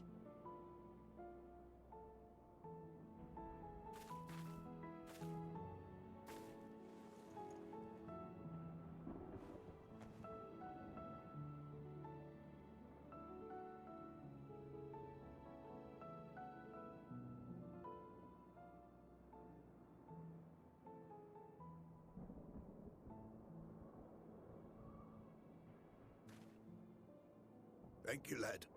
We'd almost forgotten who we are.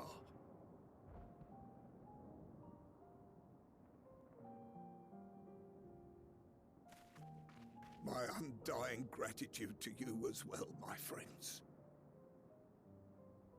You were searching for Mevan, no? We must return home. I pray you help the boy find his friend. Gladly. We dispatched what beasts we could, but the roads are still dangerous. Stay together and go in safety.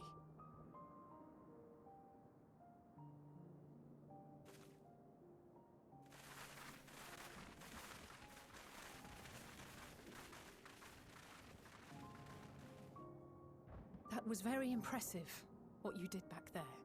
Those words seem to resonate with your people. They should. They were the first spoken unto our ancestors by the divinity of legend. I'm easily upset, and fish are wont to flee a temperamental hand, so I recite the teachings over and over to calm myself.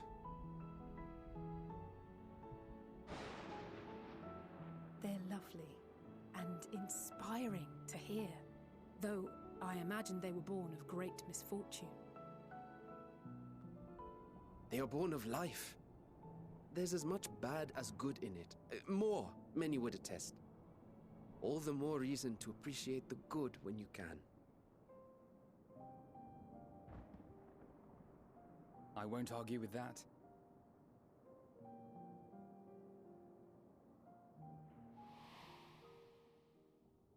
In darkness, seek joy. Surrender not to sadness, and see beyond despair.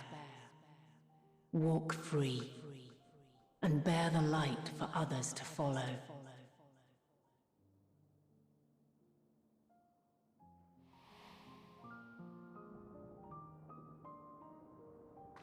And with that, let us see if we can't find Mervyn.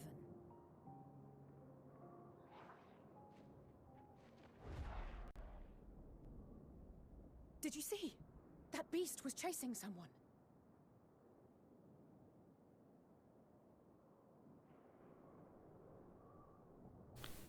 Things are starting to sound maybe a little hopeful. Obviously that means only good things can happen from here on, right? Wrong! Only bad. Oops, all bad. Over here. My view was blocked by the trees, but I'm sure I saw someone being chased by a beast. You and Liana, go with Matsia and search along the river. Alfino and I will circle around from the south.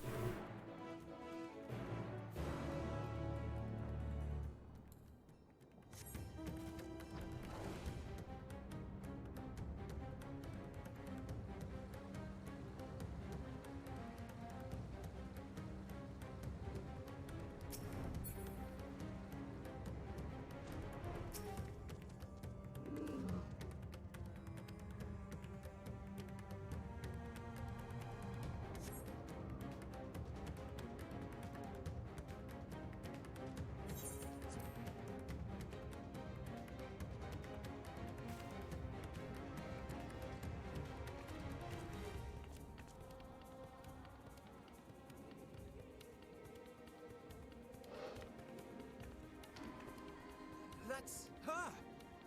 No, I'm sure of it! Mervyn! Don't, please!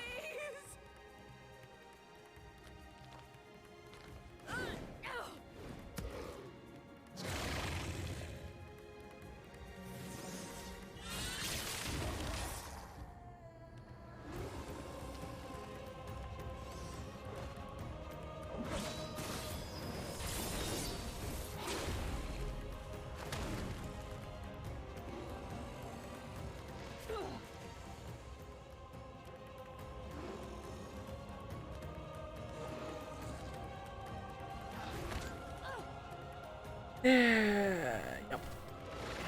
Yep. No! God have mercy! Oops, all bad.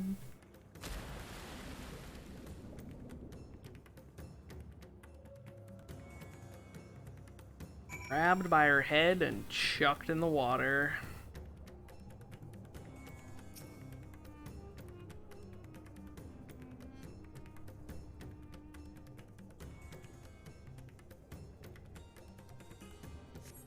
Yvonne's lifeless body floats before you, battered and broken. Her death, no doubt, came swiftly. Her infant daughter, however, is nowhere to be seen.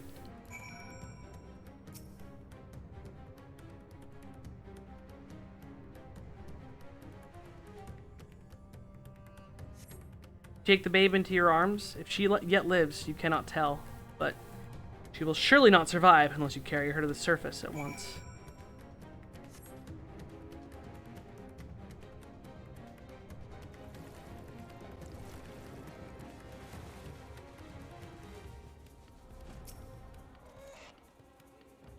Did you find Mivan and the child?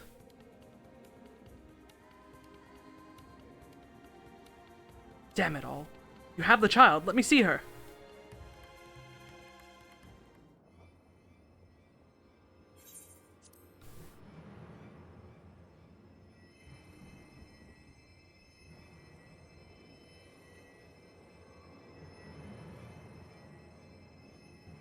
She's so cold, Elfino.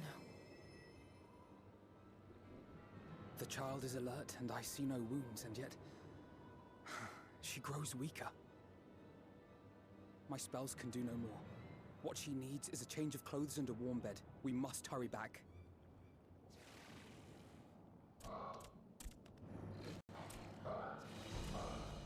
Not now! Matsia, take the child.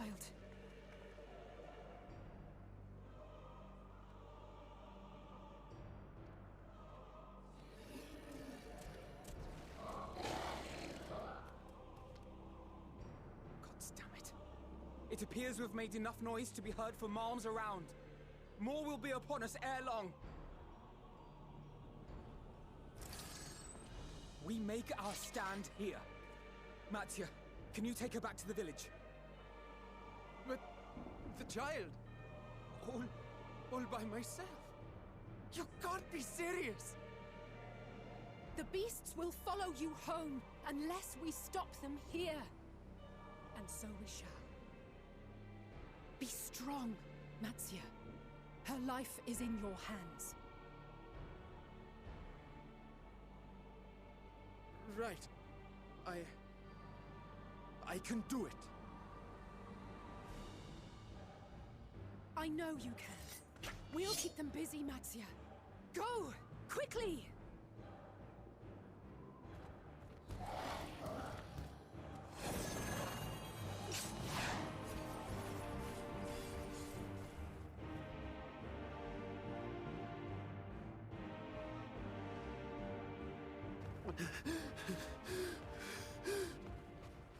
Steady.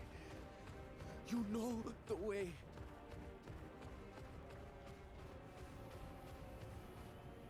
No. No! Not you too.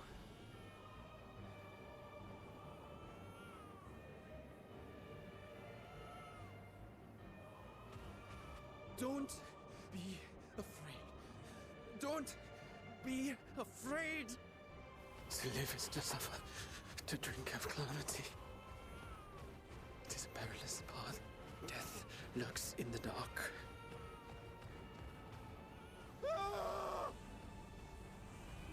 No! I'm not afraid! I'm not afraid! Ah! Do not avert your eyes. See your life for what it is. See how the hardships make you strong. Every doubt reforged.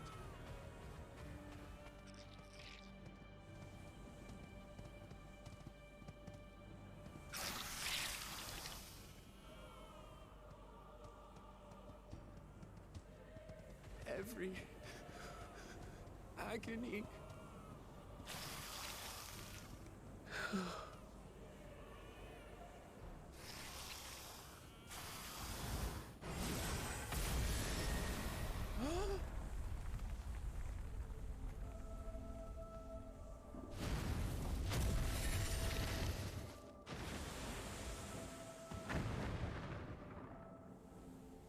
The divinity?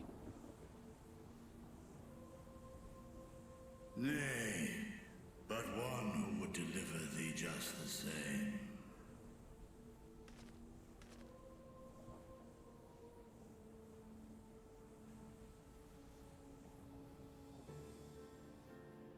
Please. You must save the child. She is all that remains of Mevan and Grasef. Please.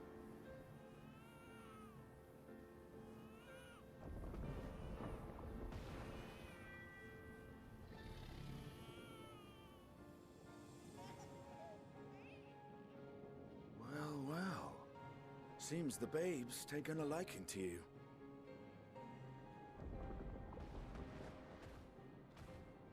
Thou art strong, little one. Let us convey thee to thy home.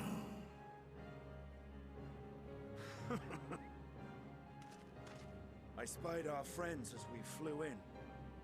They appeared to be holding their own against the Horde.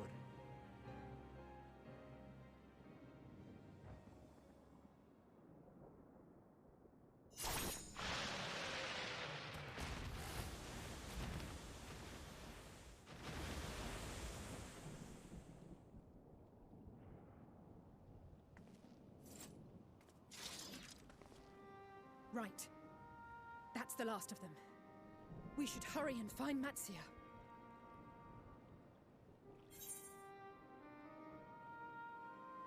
He had help from on high.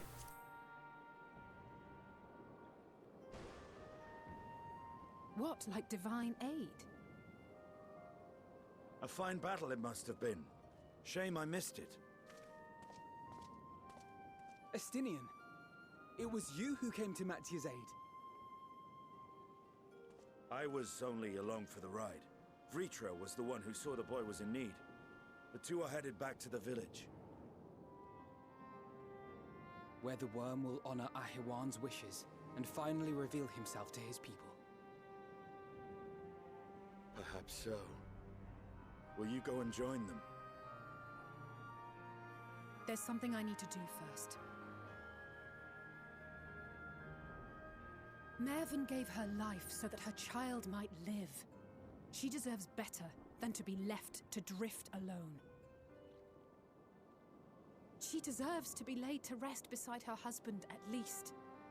Will you help me?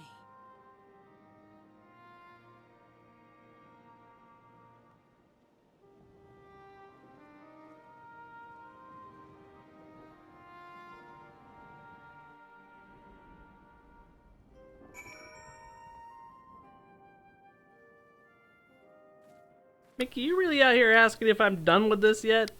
You haven't even played this expansion, but you know how long these things are. I'm only on part 2 of 2, but you know.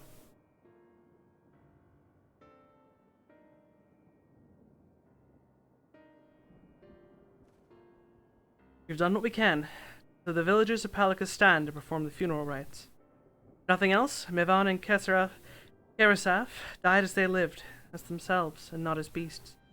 Their souls will find peace in the ethereal sea. To think the day would come when even that smallest of solaces would be discomforting. Yeah, I've been doing it for like, I don't know, 8... Let's see, I had a 5-hour part, like a 4-hour part, like 2 1-hour parts, like 11 hours. We've been going for about 3 today. Dude, early access, I think it took me 4 days to beat the game. And that was like 4 days with minimal sleep. Maybe 3. Yeah, I think it took me like 3 borderline 12-hour days.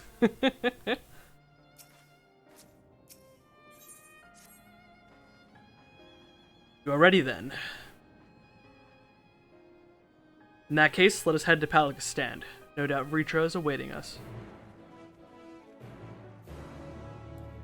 We're almost done for the night here. Just want to get to a good cutscene stopping point. But we are rapidly approaching the part of the game that I'm excited for.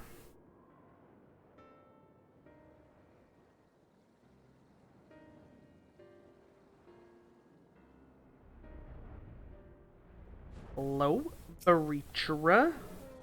No, actually, the next zone. The next zone has great characters, great atmosphere, great everything. And I want to write stuff for it. So that's why I want to get back there and get some footage. Rest easy, for all is well here. Young Matsuya returned with the babe safe in his arms. Owing to a warm bed, the girl hath already begun to regain her strength.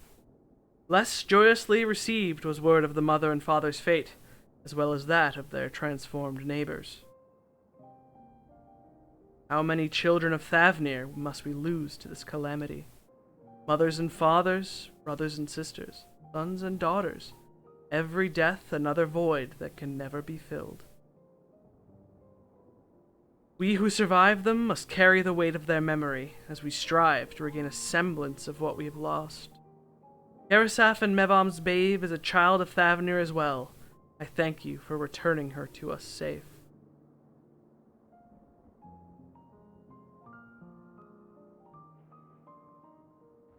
O most great and merciful worm, I have not the words to express my gratitude. They say that were it not for you, bravest Matsya and the child would have been lost to us forever.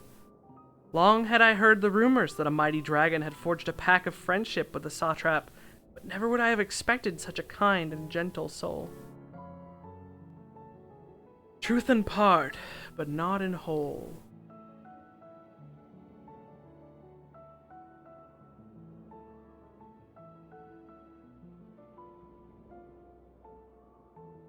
I am Vritra, and for years uncounted hath this isle served as mine abode. An isle I have ruled over as satrap, with Ahewan as my loyal servant. Are my ears to be believed? You were the true satrap all along?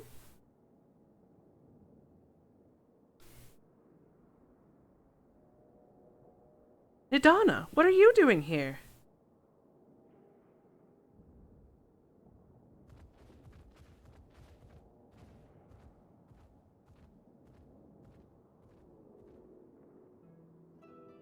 I heard from the Radiant that you had gone to help the people of Palakistan in their time of need. And so I had several of my colleagues from the Great Work come to offer our services. The alchemists have already brewed up some potions for Mevon's daughter.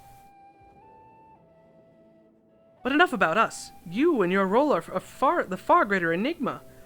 If you were the true satrap all along, could it be that young Varshan was created to serve as your emissary? Thou didst suspect the boy was but a simulacrum?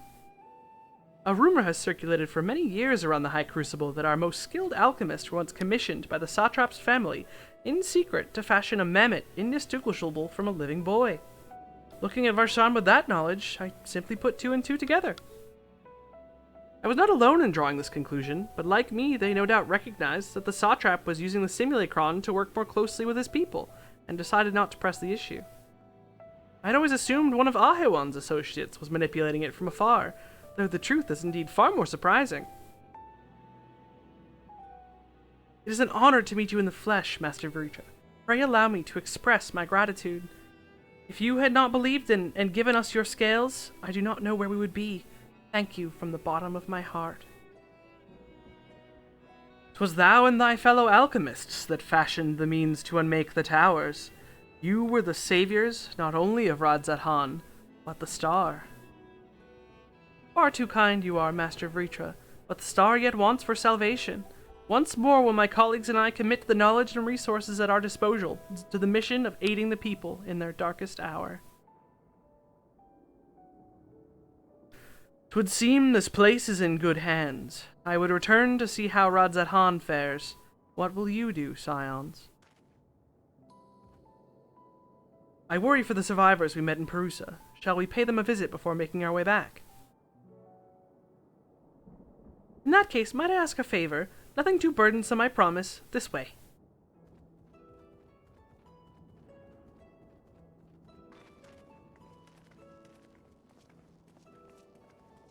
We might end up going till like 11:30. There's just no good place to stop. The story just keeps going. There's so much story.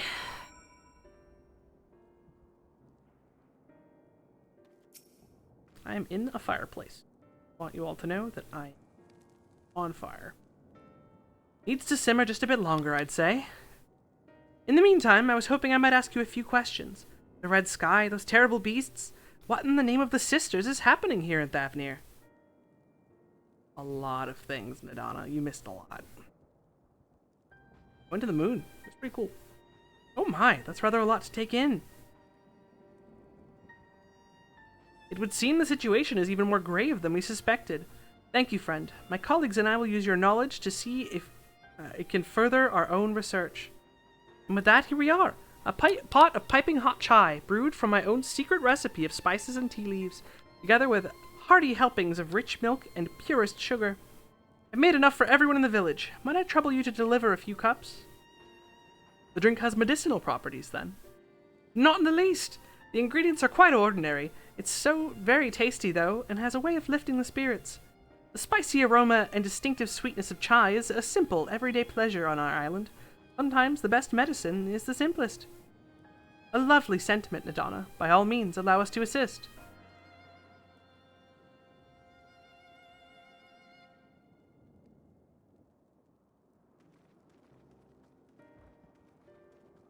While you and your lot distribute hot beverages, I'll do a sweep for errant beasts to slay. A far less arduous task, no doubt. When you've finished, look for me at the wakeful Torana.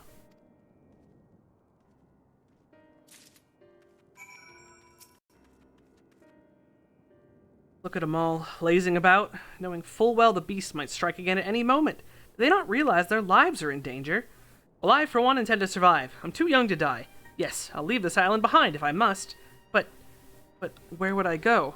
Is anywhere safe these days? Hey, chill out. Have some chai tea. A cup of chai? Can't you see I have more important things to worry about? No, you're right. It's precisely in times like these we must strive to remain calm and steady. I do believe I'll visit the Elder and see what needs to be done.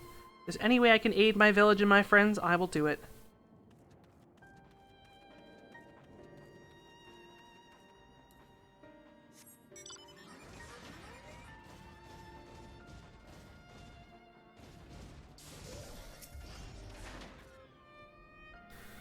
I'm sorry, I just want to be left alone.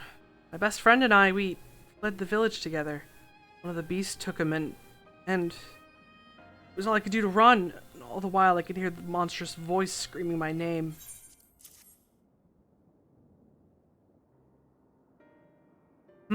This is for me. We used to drink chai together often. Shared stories over steaming cups after a hard day's work. Thank you, friend. Pain may never pass, but I must press on all the same. For his memory, and for we who must remember.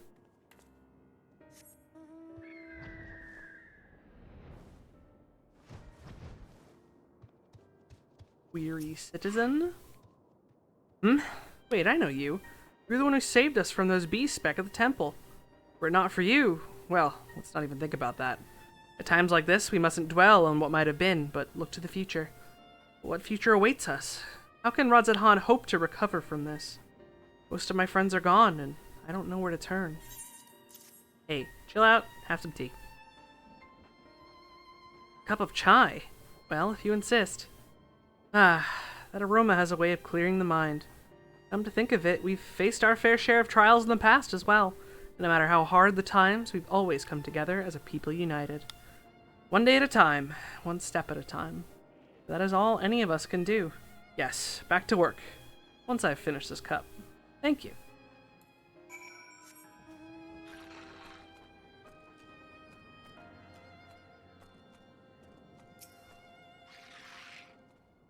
Thank you for delivering the chai, Kinliana. Did it help lift the villagers' spirits? That's heartening to hear indeed. The final days show no signs of abating, but that is all the more reason that we must try to keep our composure. Our lives have been forever changed. The people we have lost will never return to us. These tragedies will long weigh on our hearts. We have the capacity to live with our suffering, carry the agony till we too join the fallen in death. It is not a surrender, but a recognition, for it is only in acceptance that we find the strength to move forward.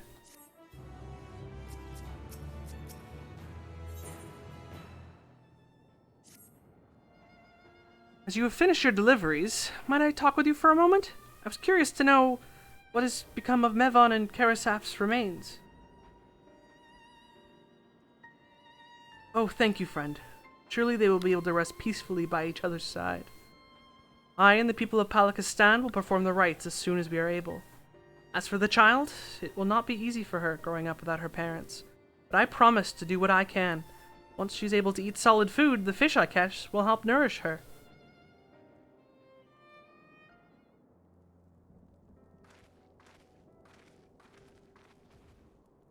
Well, we finished delivering the chai. I do believe everyone has a piping hot cup. I can almost believe there's a magic at work, how their tension fades with every sip. Let us pray that Palakistan has seen the last of those transformations, at least for now. They are still at risk, as every village in Thavnir, like as not. Still, I trust we can leave this place in the care of our friends from the Radiant and the High Crucible. Shall we return to Radzat-Han? By all means, do not let us keep you further.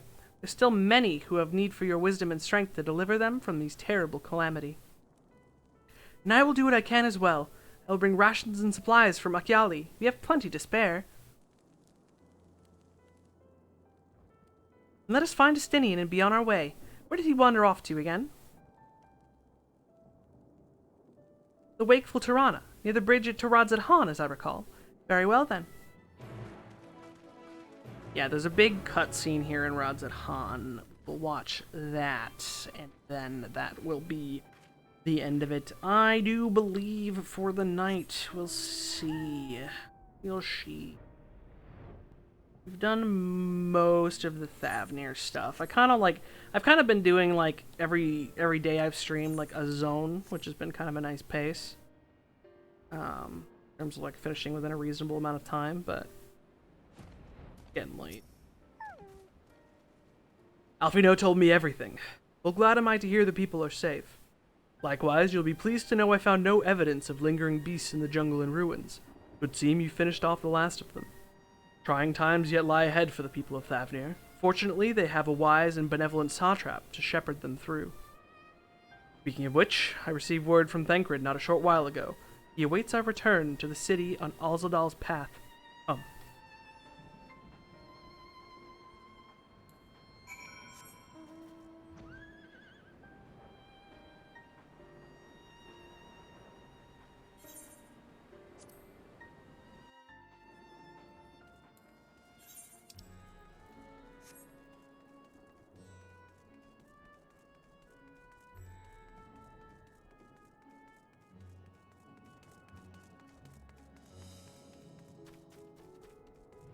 The view of the sky that I'm getting. Female upskirts. Good to see you safe. Given the skies, 'tis all too easy to fear the worst. I'm pleased to report that we've succeeded in quelling the threat here in the city. The beasts have all been felled, and the citizens are safe for now. I've also heard from the Radiant that an important proclamation will be made in the city square, but they said no more than that. Might you have any idea what this is about? So Vritra is finally coming out from behind the curtain. I suppose we too should hear what he has to say. To Megaduta then. Before that, it would appear the word of the assembly has not reached all the citizens. If anyone along the way seems unaware, we'd best enlighten them.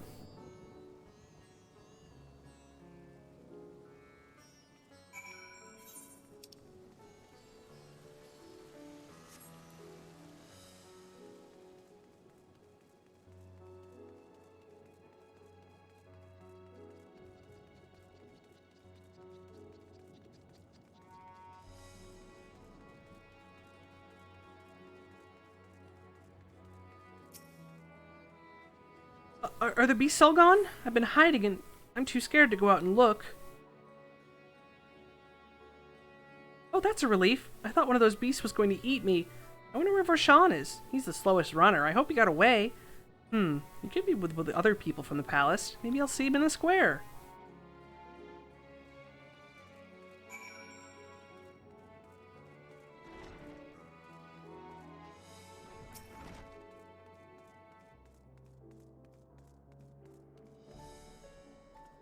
Leave me be, please. I swear to you, my flesh tastes absolutely terrible. Oh, gods, what are you doing scaring me like that? If we're not quiet, those beasts will find us. Square, you say? But that's where the satrap was killed. With my very eyes, I saw him crushed in that creature's maw. So many lives lost. Such terrible carnage. And you say there's someone else who would lead Radzat-Han in this stead? Whoever they are, if they say anything to sully the memory of our beloved satrap, I'll make them regret it.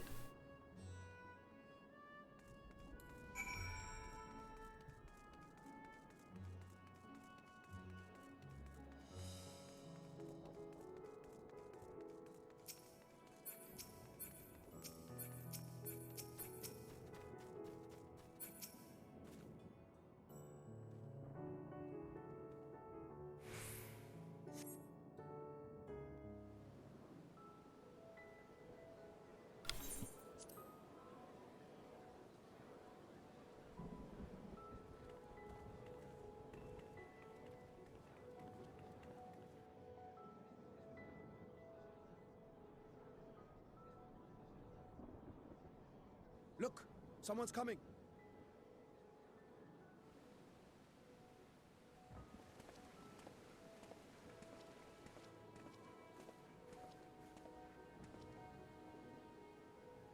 People of Razathan, it warms my heart to see so many brave, resilient souls before me.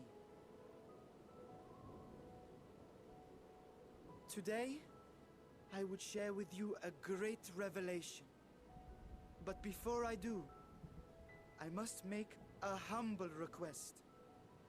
Do not be alarmed, nor avert your eyes. See the one I unveil for who he is, and know that he means you no harm.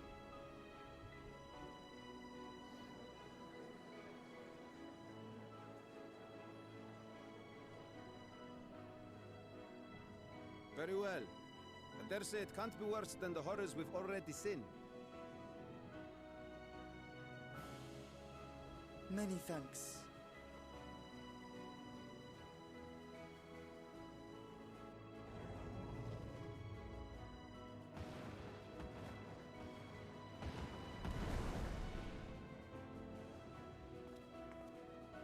A dragon!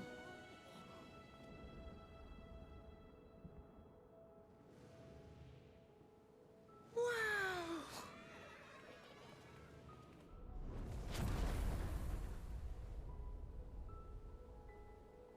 People of Radzathan, I am Vritra, and for years uncounted hath this isle served as mine abode.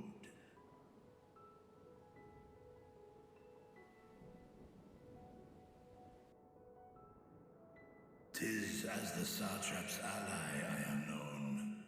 Today, I would reveal the truth unto you.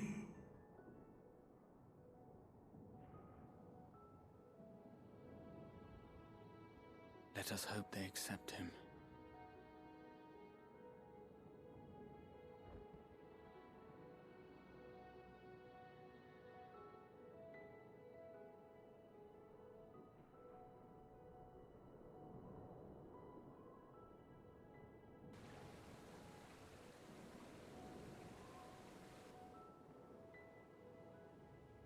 If I am hearing this right, you were the satrap all along? Vashan! I mean, Master Vitra, does your divine eye really see all? Nay, child. While mine eye hath borne witness to the whole of our nation's history, to its future I am blind as thee. Countrymen, calamity the likes of which we have never known is come to Favner, our home.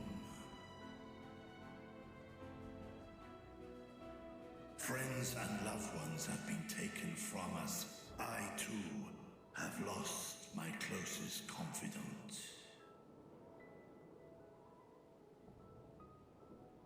Ahawan loved this land and served it with dignity till his dying breath. A nobler satrap there will never be. For so long, I lacked the courage to face you. I will not easily earn your trust, this I know. And yet, I cannot sit idly by and abandon Radzathan to her fate. A font of boundless vibrancy, this jewel of the ocean. Since time immemorial, hath she glittered with every color imaginable.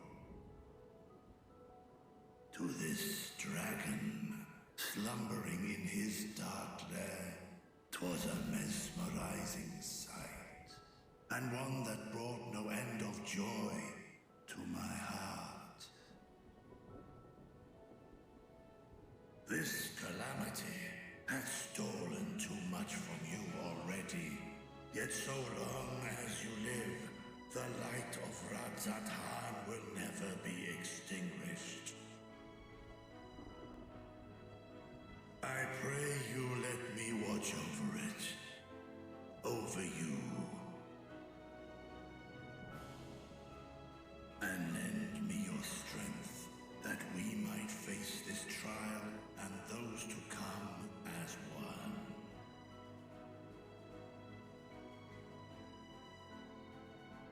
I do not know you, dragon, but I thank you for speaking the truth to us. As divinities, both Manusha and Riga once joined together. So too do I believe that hand in hand, we can overcome this ordeal and welcome an era of peace.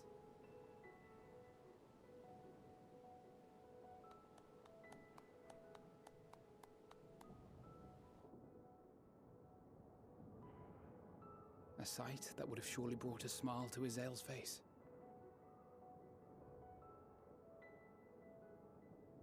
Indeed.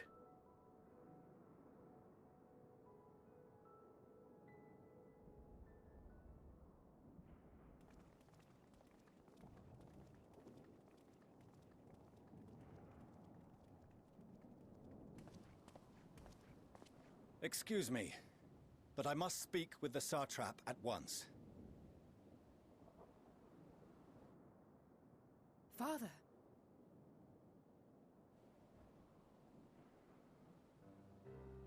You have suffered dearly of late, yet you must endeavor to look beyond these losses to the future you yet have. On behalf of the Forum of Sharlayan, I come with a proposal by which you, the people of Radzat-Han, might be saved. I say again, I must speak with your Satrap. I beseech you, take me to him with all possible haste. I am Satrap here. Speak thy proposal. All present shall hear and judge.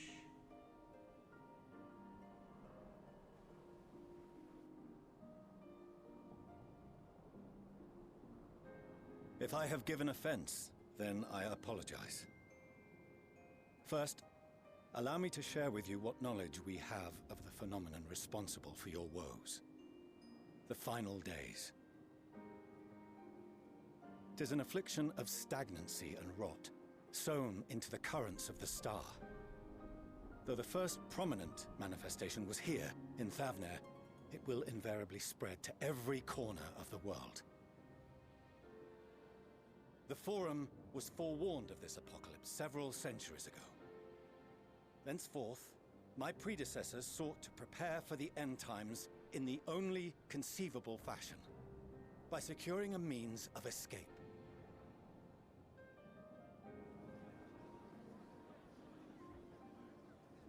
Escape the star? What madness is this? 'Tis by no means madness. With the coming of the 7th umbral calamity, the true nature of the Red Moon, Dalamud, was revealed. That it was an artificial construct of ancient Alag.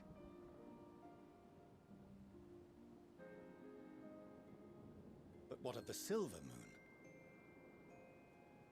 This celestial satellite is yet another technological marvel fashioned and maintained by ancient allies.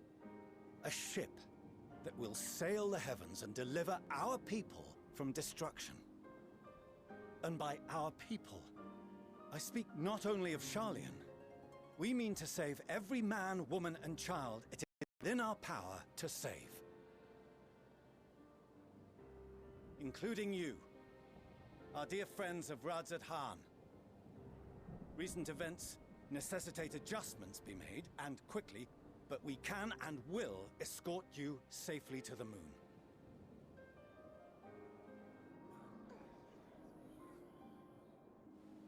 Long has thy forum been allies to Thavner.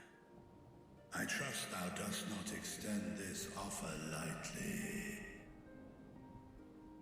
Yet I wonder, is this truly the way? Is there a future to be built for us beyond this star our father deemed the last bastion of hope? It is for that very reason I come before you and your people. To answer any and all of your questions. To offer my assurances and allay your fears. Though, if you wish the best for your people, I advise you to render your decision swiftly.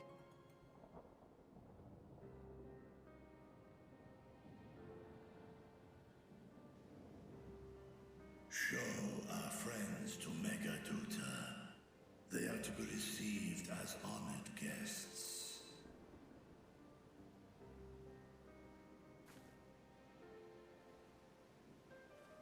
Worry not. Whatever decision is reached, your paths shall be yours to decide. Until then, heed the warning of these brave heroes. Guard your hearts against fear and despair, for it is within such fertile soil that the seeds of blasphemy find purchase. Remain calm and attend to your daily tasks. I shall return anon.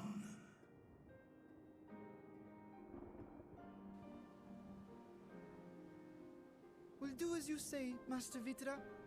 We believe in you.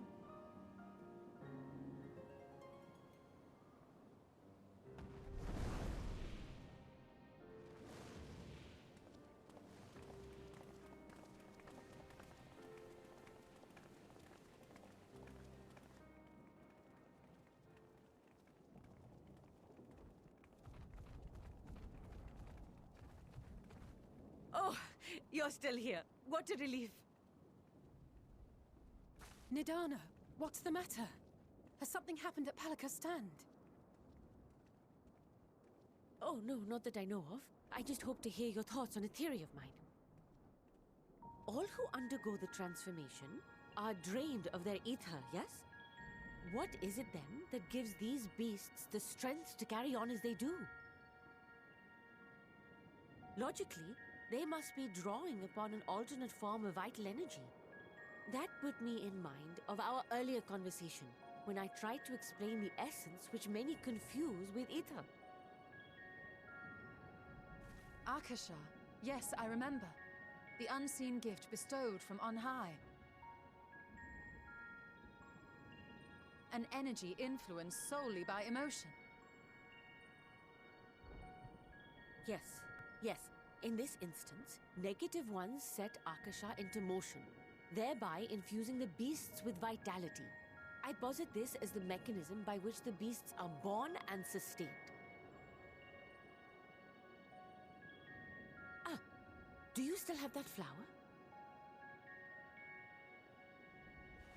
Yeah, it's right here. Oh. No, I don't. No, I don't have it anymore. Bye.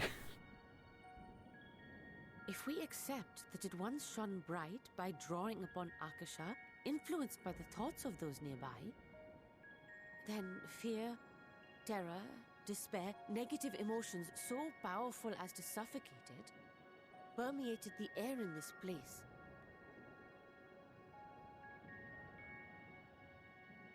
You must be very careful. The forces which drive the final days may be beyond our ability to perceive.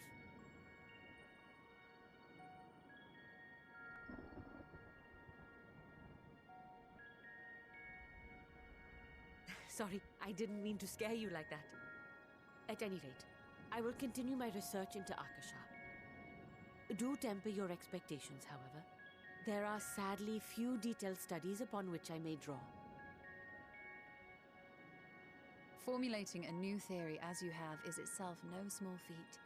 I wish you well in your endeavors, and pray you take care. Thank you. You stay safe as well, yes? Till next we meet, and we will meet again.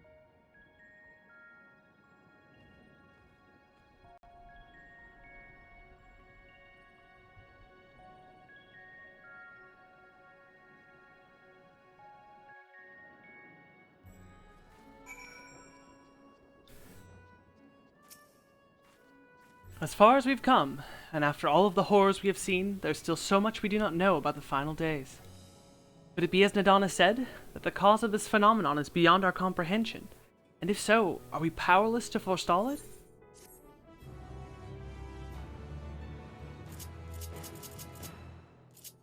And that's where we're gonna leave it for now.